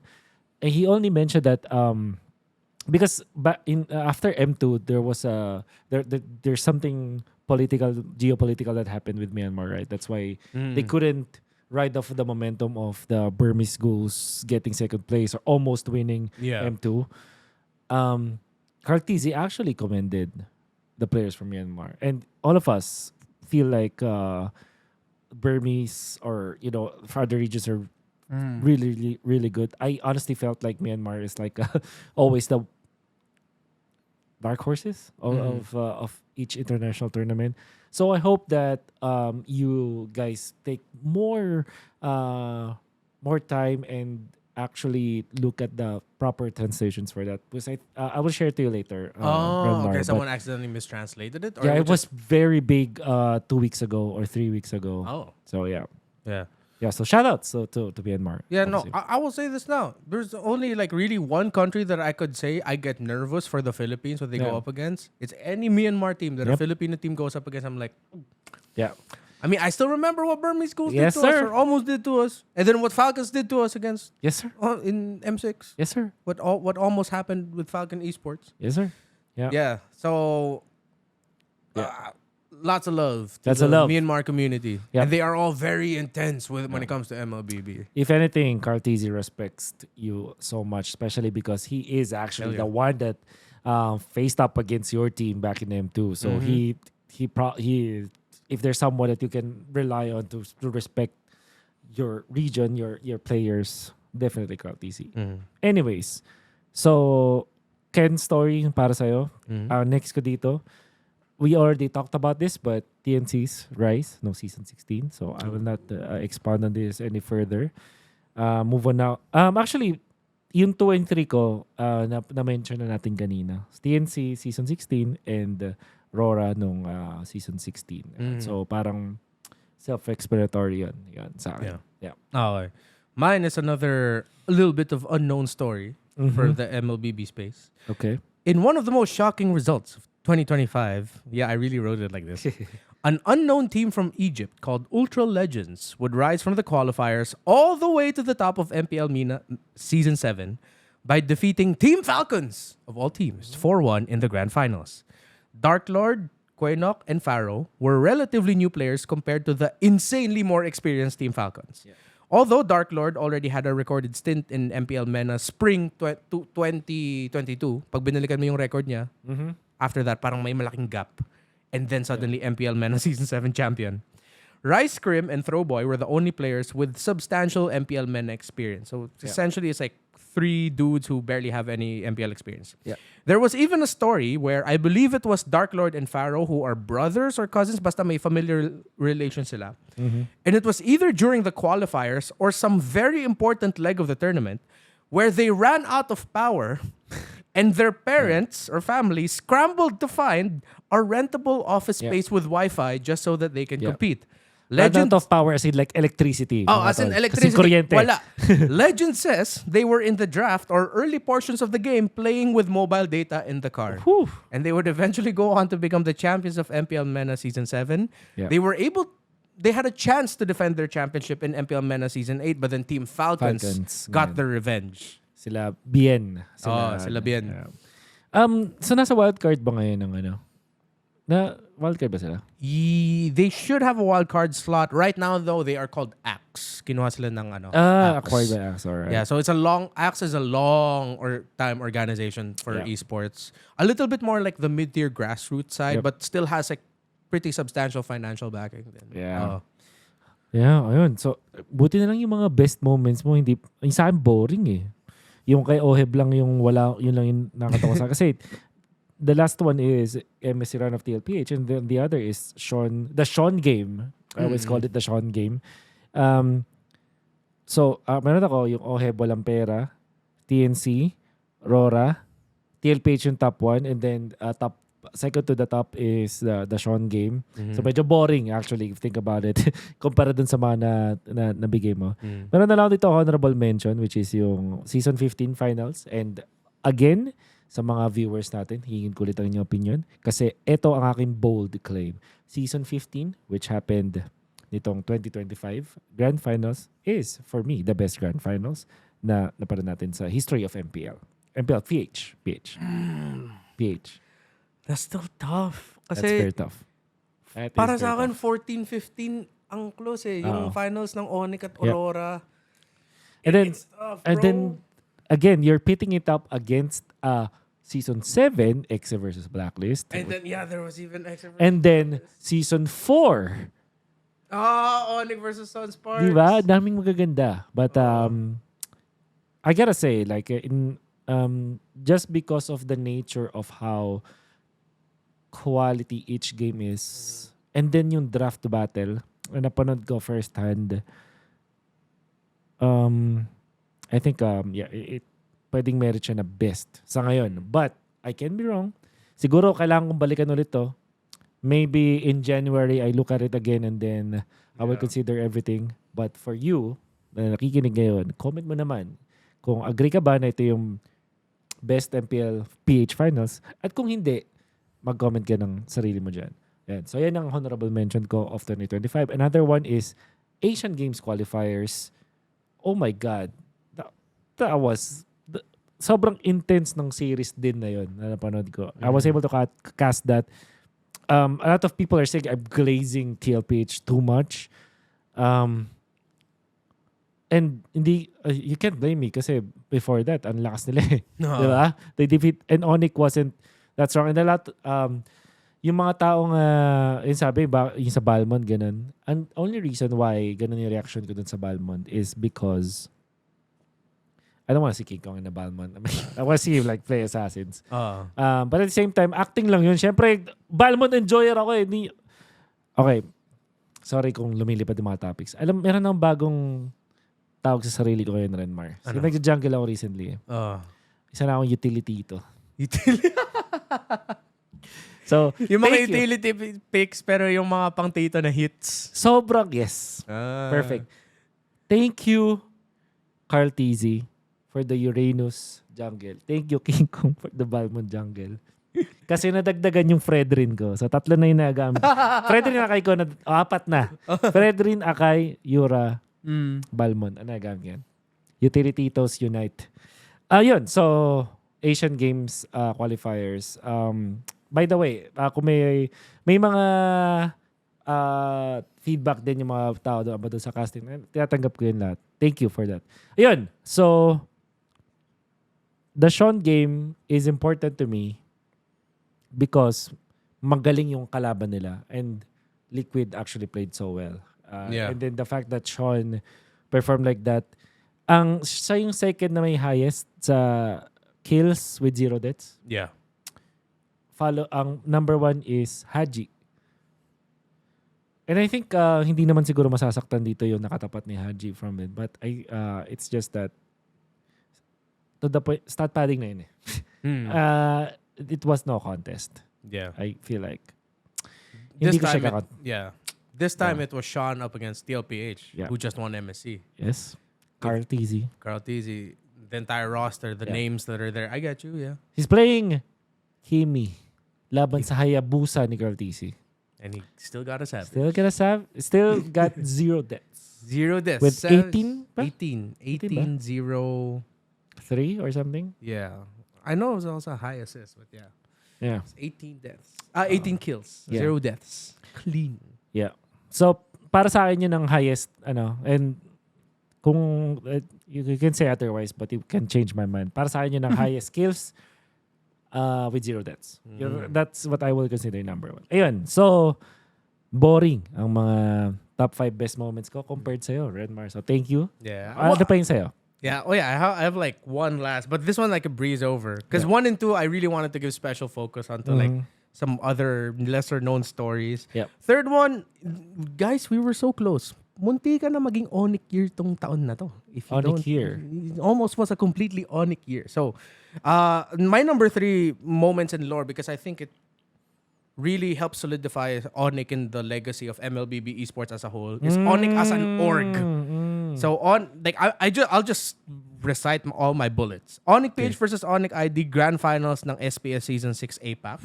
Onic PH January or February? January pa yun. This was the start of the year. Yeah. Then Onic PH would go on to win Mobile Masters 2025 against Arki Hoshi 4-1. Feb. Onic ID would also go on to beat Arki Hoshi in the Grand Finals in Season 15. That's right. In Season 15, one of the most competitive seasons ever, 3-2 for the first 4 playoffs matches. Onic 3-2'd Twisted and Aurora, swept the LPH before losing 3-4 in the finals. Against Team Liquid Philippines. Yeah. MPL ID Season 15, Onic went 10-6, third sila sa standings, end of regular season. They beat the LID, Geek Fam, RRQ, then RRQ again in 7 games in the Grand Finals, restarting the dynasty. Yeah. MSC naman, they went 5 games, 3-2 win for Onic PH in the third place match. Nakidnap si Kyrie. Yep. Onic PH and SRG OG semis went 5 games. Munti ka na maging Onic versus Liquid yung MSC Grand Finals. If some people might have forgotten that, but it went to 5 games, guys. I will not forget that. I will not forget the phobias. Very close. Of course, you will never forget the phobias. Yes. And then Onic ID wins MPL ID Season 16 after going first in the regular season. So Onic as an org, I feel like needs highlight for 2025. Yeah. To be fair, madami na disappoint sa Onic PH nung Season 16. Ang kagandahan naman, bumawi muna sila bago matapos ang 2025 by actually winning their last quote-unquote tournament, which was Cebol qualifiers ng Asian Games. Yan. That's actually shoutouts, yep.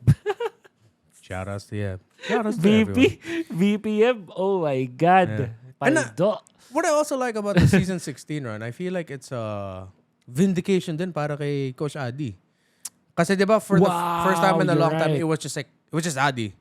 Like Yeb was never part of the officially published roster, diba? It was just Coach Adi. Kasi nung Season 15, merong Yev saves the day Yev saves the day, Pero ito siya, 16 was all Adi, bro.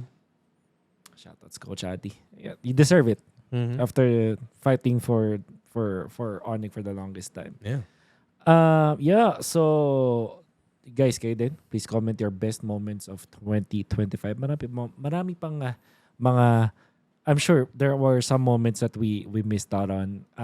For example, the Suyu masterclass acting of Kelra and King Oh Kong my God, should not be discounted. Bro, I burned that commercial out of my brain at the end of the regular season.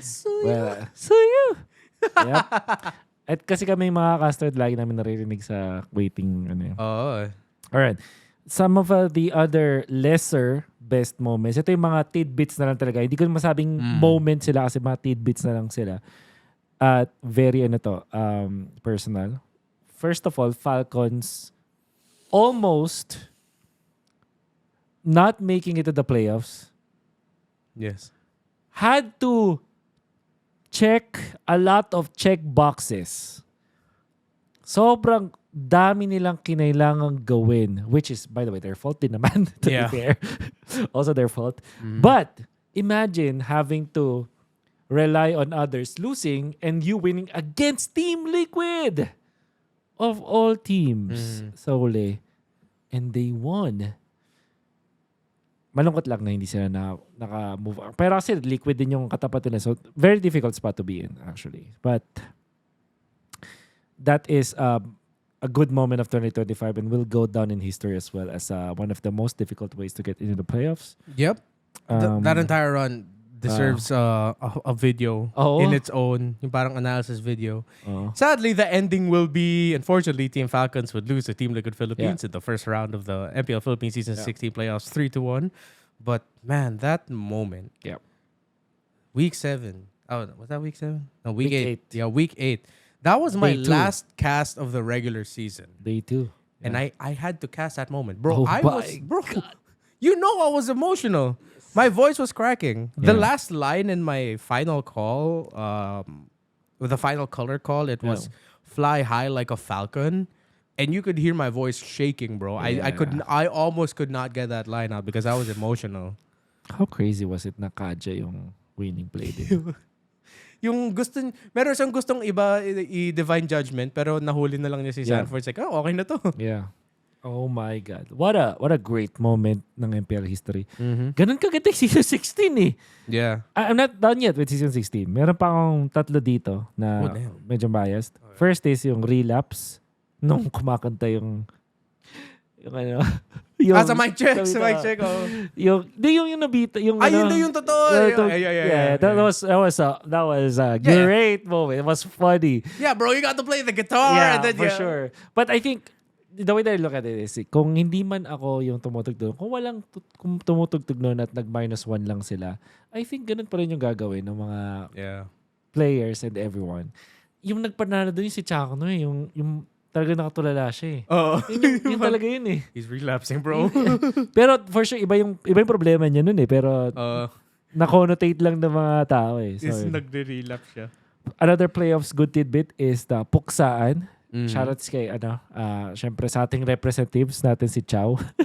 Remember that? Yes. Of course, BFAM reps was Eve at cavalry reps naman ay si Mima. The queen of, bro. Queen of, yeah. The queen of. Sorry, Mima. Sorry, Eve. Chow kami dito. So, yung kami, yung pambato namin, syempre. Bro. And lastly, the howl was very special to me, but the weatherman howl was... oh my God, I forgot. Yeah, because it was raining or it was drizzling, and then you did the howl segment outside with an umbrella. I'm so happy that production went through with that, dude. And then I remember after that, we were suggesting even more if we could do one on the train. we were planning, actually, gusto pa namin expound yung universe na yun.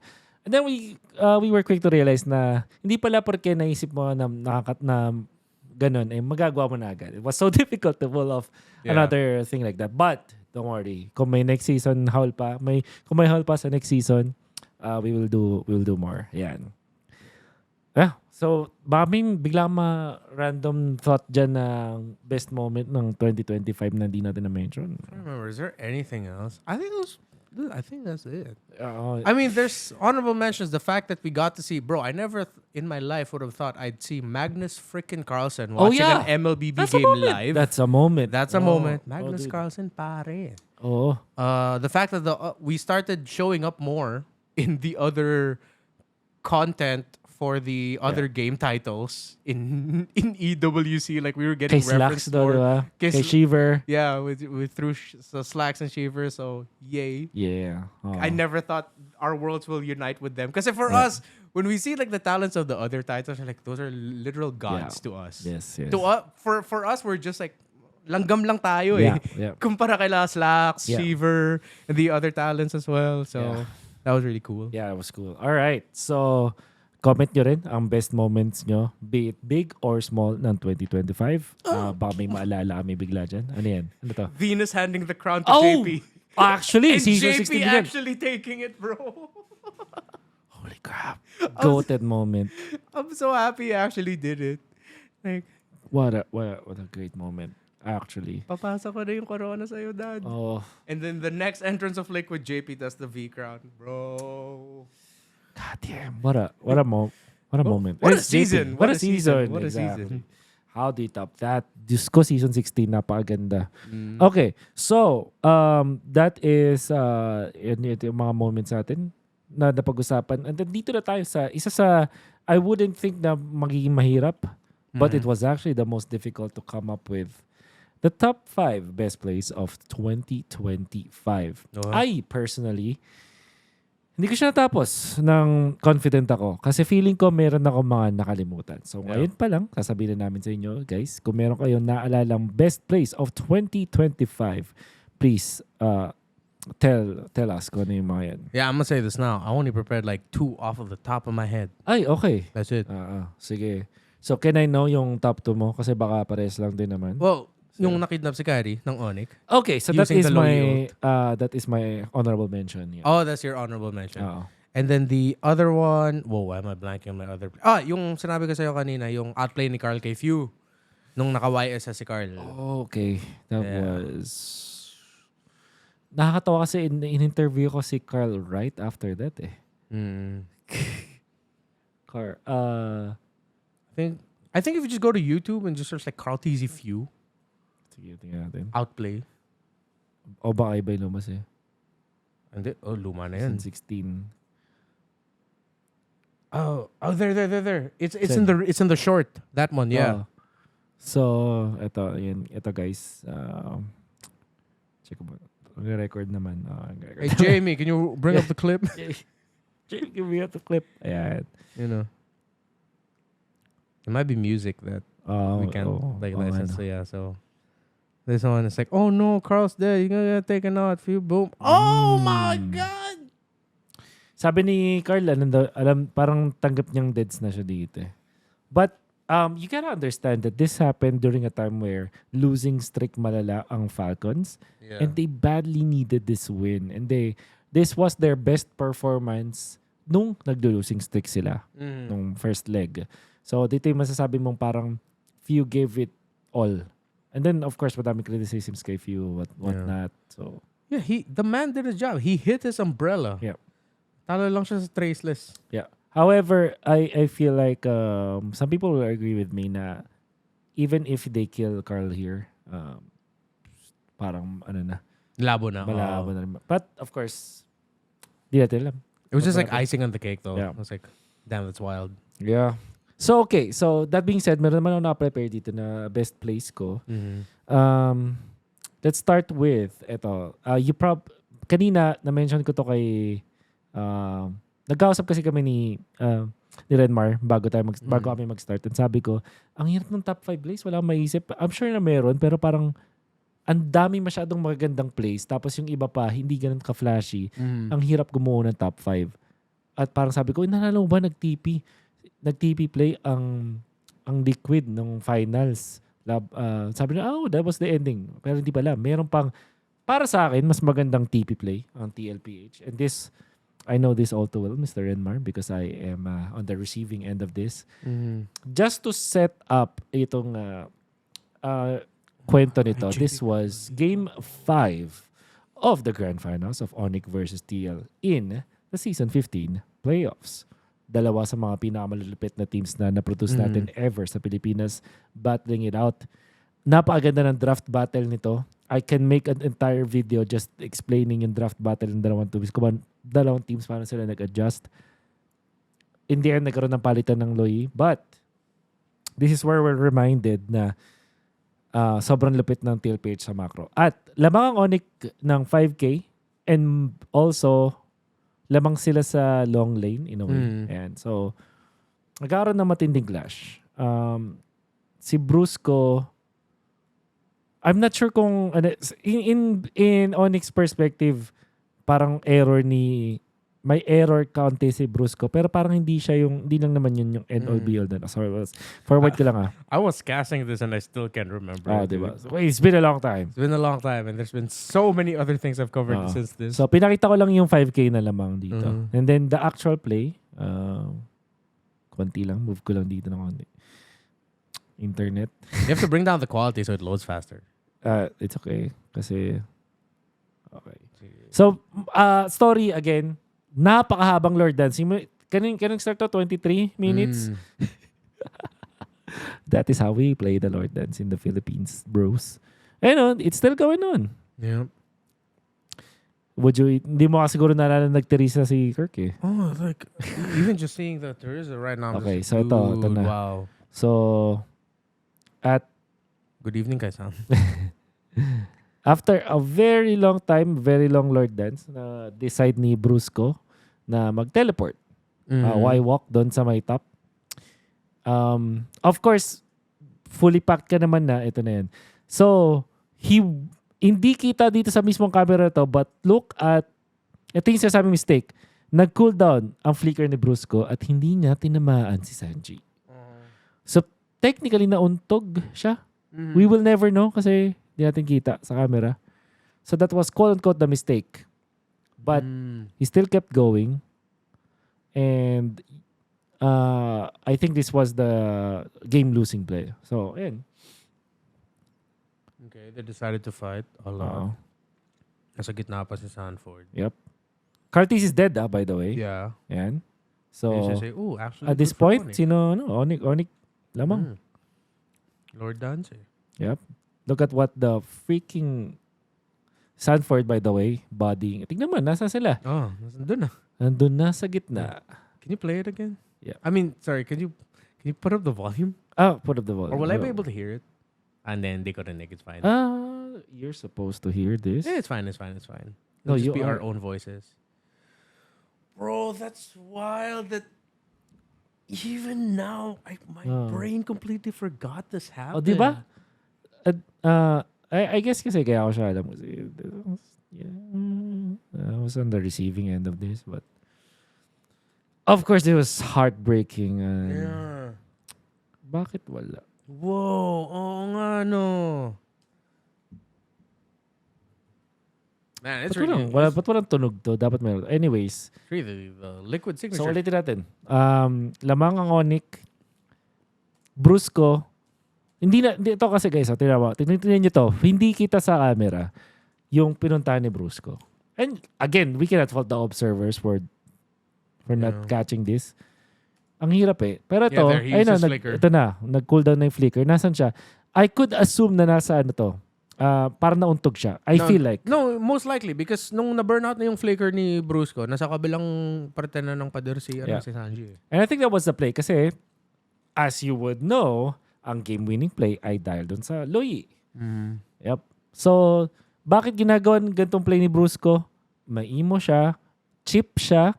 Pwede niya matawag yung kanyang teammates. That is part of the plan anyways. Yeah, they play around the Harith or get caught off guard. Tas Kiko is doing his damnedest. They killed Carl Tizzy.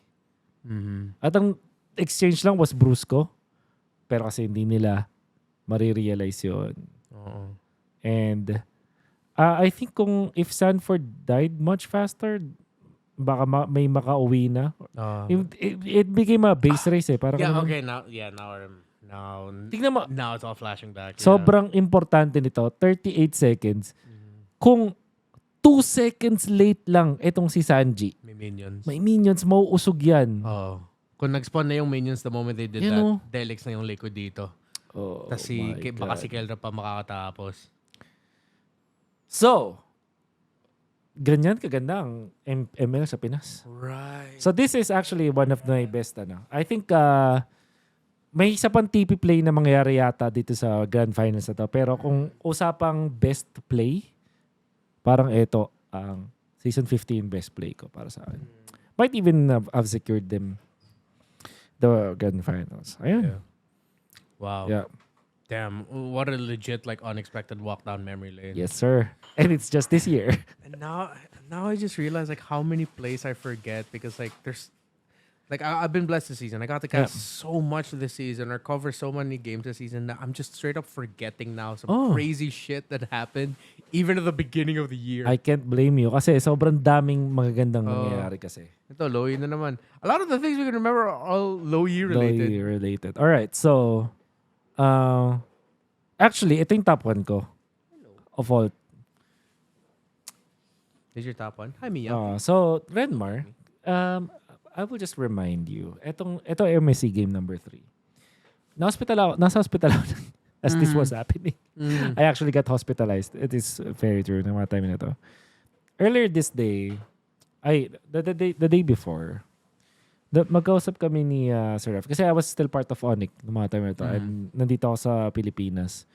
Meron pina-homework sa akin, actually. Na parang, yung staff, na parang, ay, gawin mo to. Hintay namin to when you wake up. Basically, 5 a.m. sa kanila, tapos parang 8 a.m. sa atin. Parang ganun. Ganun yung... It's 5 hours. Parang ganun. So, parang... So, if it's 5 a.m., it's 10 a.m. 10 here. 10 a.m. yung deadline ko. Filipino time. Para pa sa nila. In the end, hindi ko nagawa yun because I was actually rushed to the hospital. And then this happened. Hindi siya correlated at all. Gusto ko lang share. Ganun. And imagine being in pain and in meds. Groggy ka eh. Parang you're taking medicine para to fight the pain. But this game, I would say, cured me. My God. Almost killed me and cured me. Okay. Oh my God. You will remember this. Mga kaibigan, ito ang tunay na masabi mong Kelra binuhat ang mundo. Ay, oh. This was it. Yes. Alright. Yes. Oh my God, So, yeah. Let's break it down a little bit. At lamang ang team spirit ng significant, ay, ano ba to? Ayan, 2.7K. Ano to? Nasa replay na nasa ba highlights to? na. Highlights na ba to mismo? Highlights na. May overlay na eh. Yeah. Ay, So, yun yung kaya... freaking, my God. Yeah, The single best performance by a gold laner all throughout MLBB history.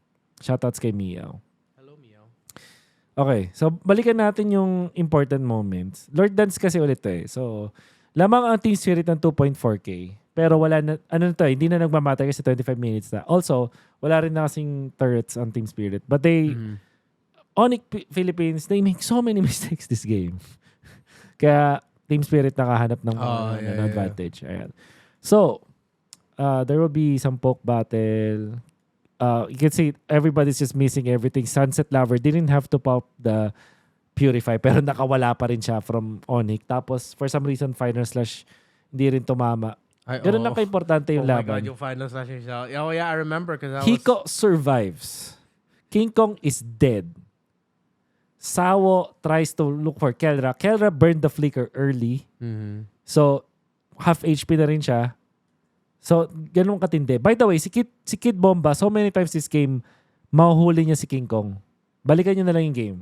Siya yung reason kung bakit 5 deaths si King Kong. Yan. So, emotions are running. Everything they're trying to outplay. For some reason, magkaroon ng ma-equalize yung laro. Alright. And then we fast forward. Ganito ka-intense yung laban. Dami mga mini clash na yan. I'm just setting up yung emotions, yung intensity ng laban na to. And Brusco is gonna get picked off with immortality. Pero split push ni Kelra, making plays around the map para may umuwi, magbigay ng threat, eventually nakawala si Brusco. This is how crazy this game is. King Kong eventually responds. No emo on Brusco, no flicker on Kelra. The nth Lord dance, I don't know kung ilang minuto na to. And then the game will go on again. Yeah. You're not dancing. You're not counting anymore at this point. It's just like, Yun na, ganun ka-intense. So parang technically na-equalize. And then there will be another, may mga mini skirmishes na mangyayari na players are trying to outplay each other. Like this one, diba? So si King Kong. King Kong decided to just get out. Tapos may TP play si Super Friends. Ayan no. And he will actually salvage this fight for them. King Kong sa likod. Look at this. Brusco hit. Di ko alam kung maganda o bad yung kick kasi walang follow-up. Pero kasi, either way, kung palikod niya sisipain, nandun si Friends at si Keldra. Pagpaharap na dito si King Kong. King Kong is prepared. But Kid Bomba plays his best game so far. Look at him go. Will catch the freaking King Kong. Tapos kasama si Hiko, yung wall plus the sibat. Napakaganda play. King Kong eventually will pop emo pero in Winter Crown pero mapatay rin siya. Si Kid Bomba yun sa likod nag-flick siya sa likod. But Kelra and Friends are just on fire. So kill number 1 para kay Kelra. Sawa gets a stun, used to flicker. He's out. 2 use Vengeance. Hiko, great plays. Vengeance. 2 versus 3. Kelra, babarilin yung Sunset Lover. You would think na aabangan niya yung pag-spawn ni Sunset Lover after Immortality. But Killer says, hell no, I'm gonna kill one more guy and kill other afterwards. How about that, my friend? How about that? Bro. Paano mo naisip yun? They will eventually chase Hiko. Brusco, naghintay ng conceal, speeding up si Mr. Kelra. You know what? Brusco will not have an angle to kick. Yeah. Kelra, para mag-refresh yung dash niya. Boom. Rhapsody sa minions. Kill Kelra. Kill Hiko and then they win. Kelra Esports. Wanna see that again? I think that woman's face perfectly encapsulates the emotions. Yeah. Right, there you go. Oh my god. Yep. 4 versus 2. Oh my allergies. How did we Let's look at it again. My god. Tingnan mo naman tong sequence na to, Paps. Tinalunan na siya ni Kid Bomba. Burn na yung flicker. Yeah. Di yata bumaba ng 50% yung health ni Kelly. Gets the presence of mind to look what is in front of you. And the understanding that you have hella Sky Piercer stats. Yep. Tingnan mo. Ito talaga yung dito talaga may nakahiga ako. I'm laying down sa aking hospital bed and hurt myself because I screamed because of this. Tingnan, oh my God. Look at, no need to wait for Sunset Lover. Let me finish off one shot. God. The Sonata, the rap, Sonata again, rap, Sonata again. Ay. Oh my God. Oof. That's the gold standard, everyone. Hiko and Kid Bomba played the best MLBB we've seen from them. Yeah. Kid Bomba was a monster in MSC. Yeah. I remember I was losing my mind in the series because I got tilted over that Arlot. So many times in MSC, na-tilt ako sa Arlot. All the respect to Sawa, but that Arlot was just like... was not hitting the mark as much as it should have. This is actually my top 1 play. So, the Filipinos. Yeah. I was working that time. I was also working this one. Bro. You were? Nasa panel ako nun eh. Okay. So, and then, even when you're like in the best seat na, no, in the house, makakalimutan mo pa rin na nangyari to. So, I don't know what else so many plays, dude. Can top that. Yun na lang, can you play the one where they kidnapped Kyrie? Oh, of course. So, Onyx versus Onyx.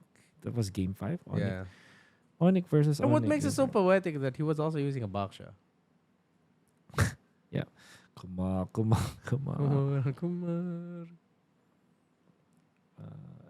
Nasa most replayed siya. Oh, so funny. Oh, so replayed. Come on.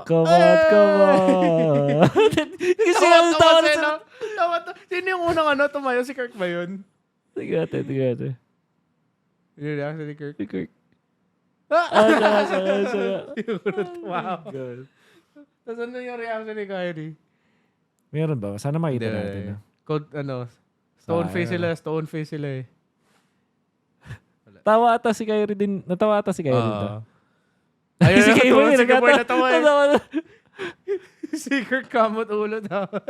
Wala eh. Yeah. That was my round. So, alin pa ba yung mga top 5 plays ko dito?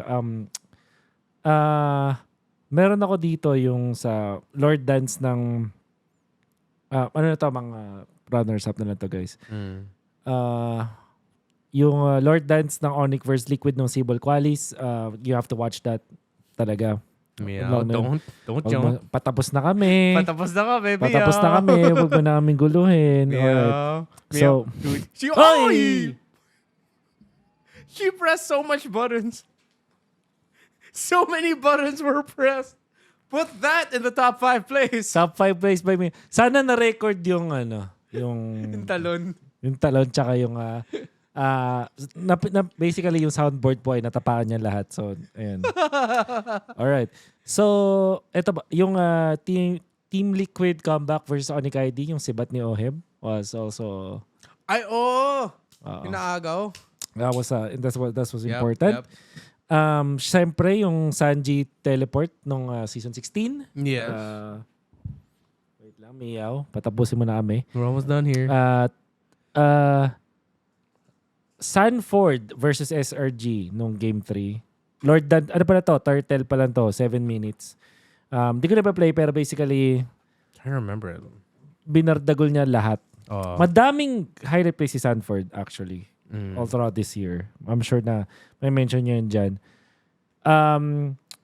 I realized kasi na yung mga top plays pala ay kailangan namin talagang balikan natin. We will not have enough time. Kasi iba't iba yung gravity. Katulad nito, you wouldn't think that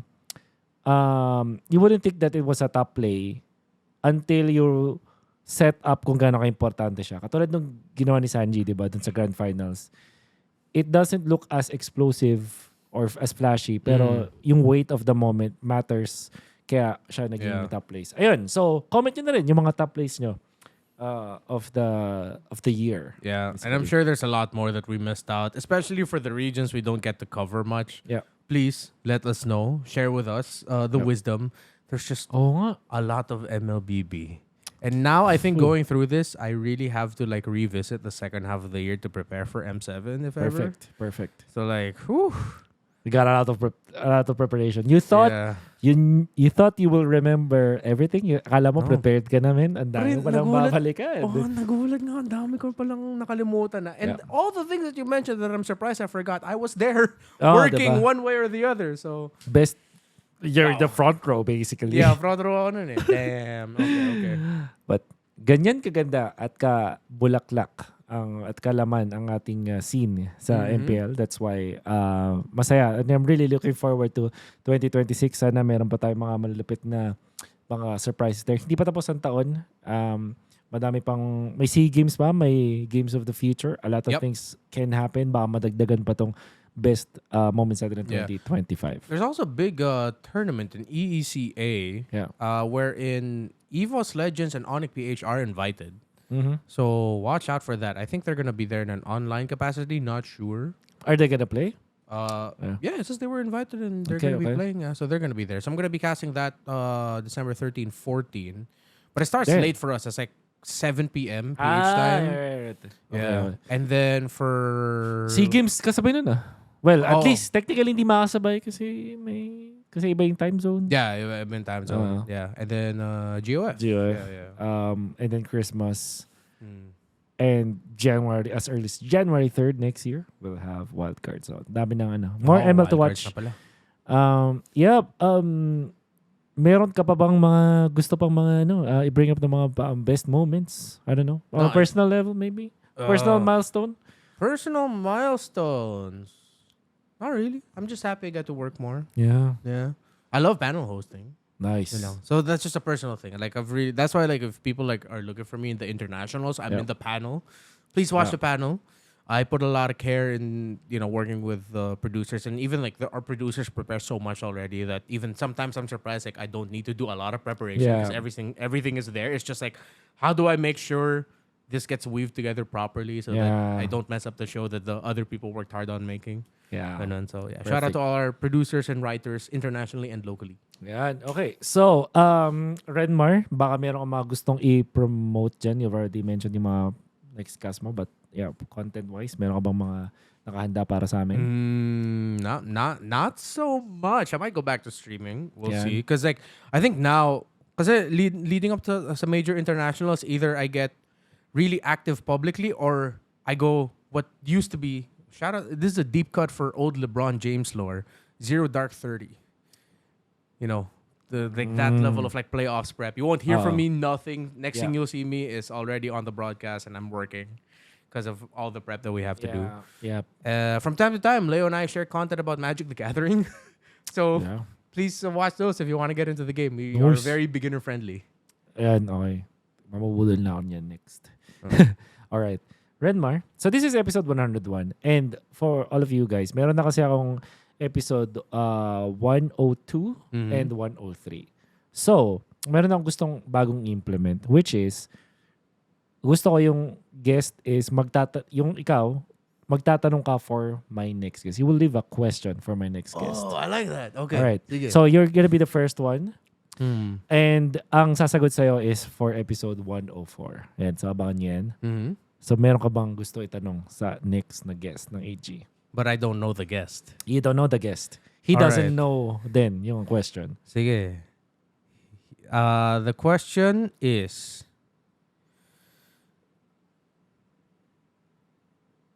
Sabrina Carpenter or Zendaya? I'll not expand the question. Not gonna add to that. You thought it was gonna be deep? It could be deep. It's me, bro. It's me. This is the very first time we're gonna do it. Yeah, it's Sabrina Carpenter or Zendaya. Okay. I'm gonna leave it there. All right. Actually, no, ito na lang. If you could tell... Sige, I'll ask that. Okay. A little bit more on the serious side. What would you tell your younger self if you could see him now? How young are we talking about? Let's say the 10-year-old version of them. Okay. Kung makita nila yung 10-year-old version nila, what are you just gonna tell them? Is it gonna be like something uplifting or whatnot? Because it could, there could be something good there. All right. Okay, thank you so much, Renmar. Thank you din sa mga viewers. Again, we encourage you to comment your best moments of 2025, best plays out there, yung mga inabound yung most to watch nyo na mga loading ninyo. Comment nyo dyan. Itag nyo na rin para maramdaman nila yung pagmamahal ninyo sa kanila. And do follow yung socials ni Renmar and myself, ni Burrito, ni Omi at mga casters, kung sino pa. Also, shoutout sa Living Bumps, sa ating solid na TT Racing na rin. Ayan. Shoutout sa inyo. And that actually ends this podcast. Thank you so much. Episode 101. After 100 episodes, nagbalik si Renmar for the one-on-one podcast, and I hope that this was a nice trip for you. Thank you so much. Bye-bye. I love you, Wolf. I love you too.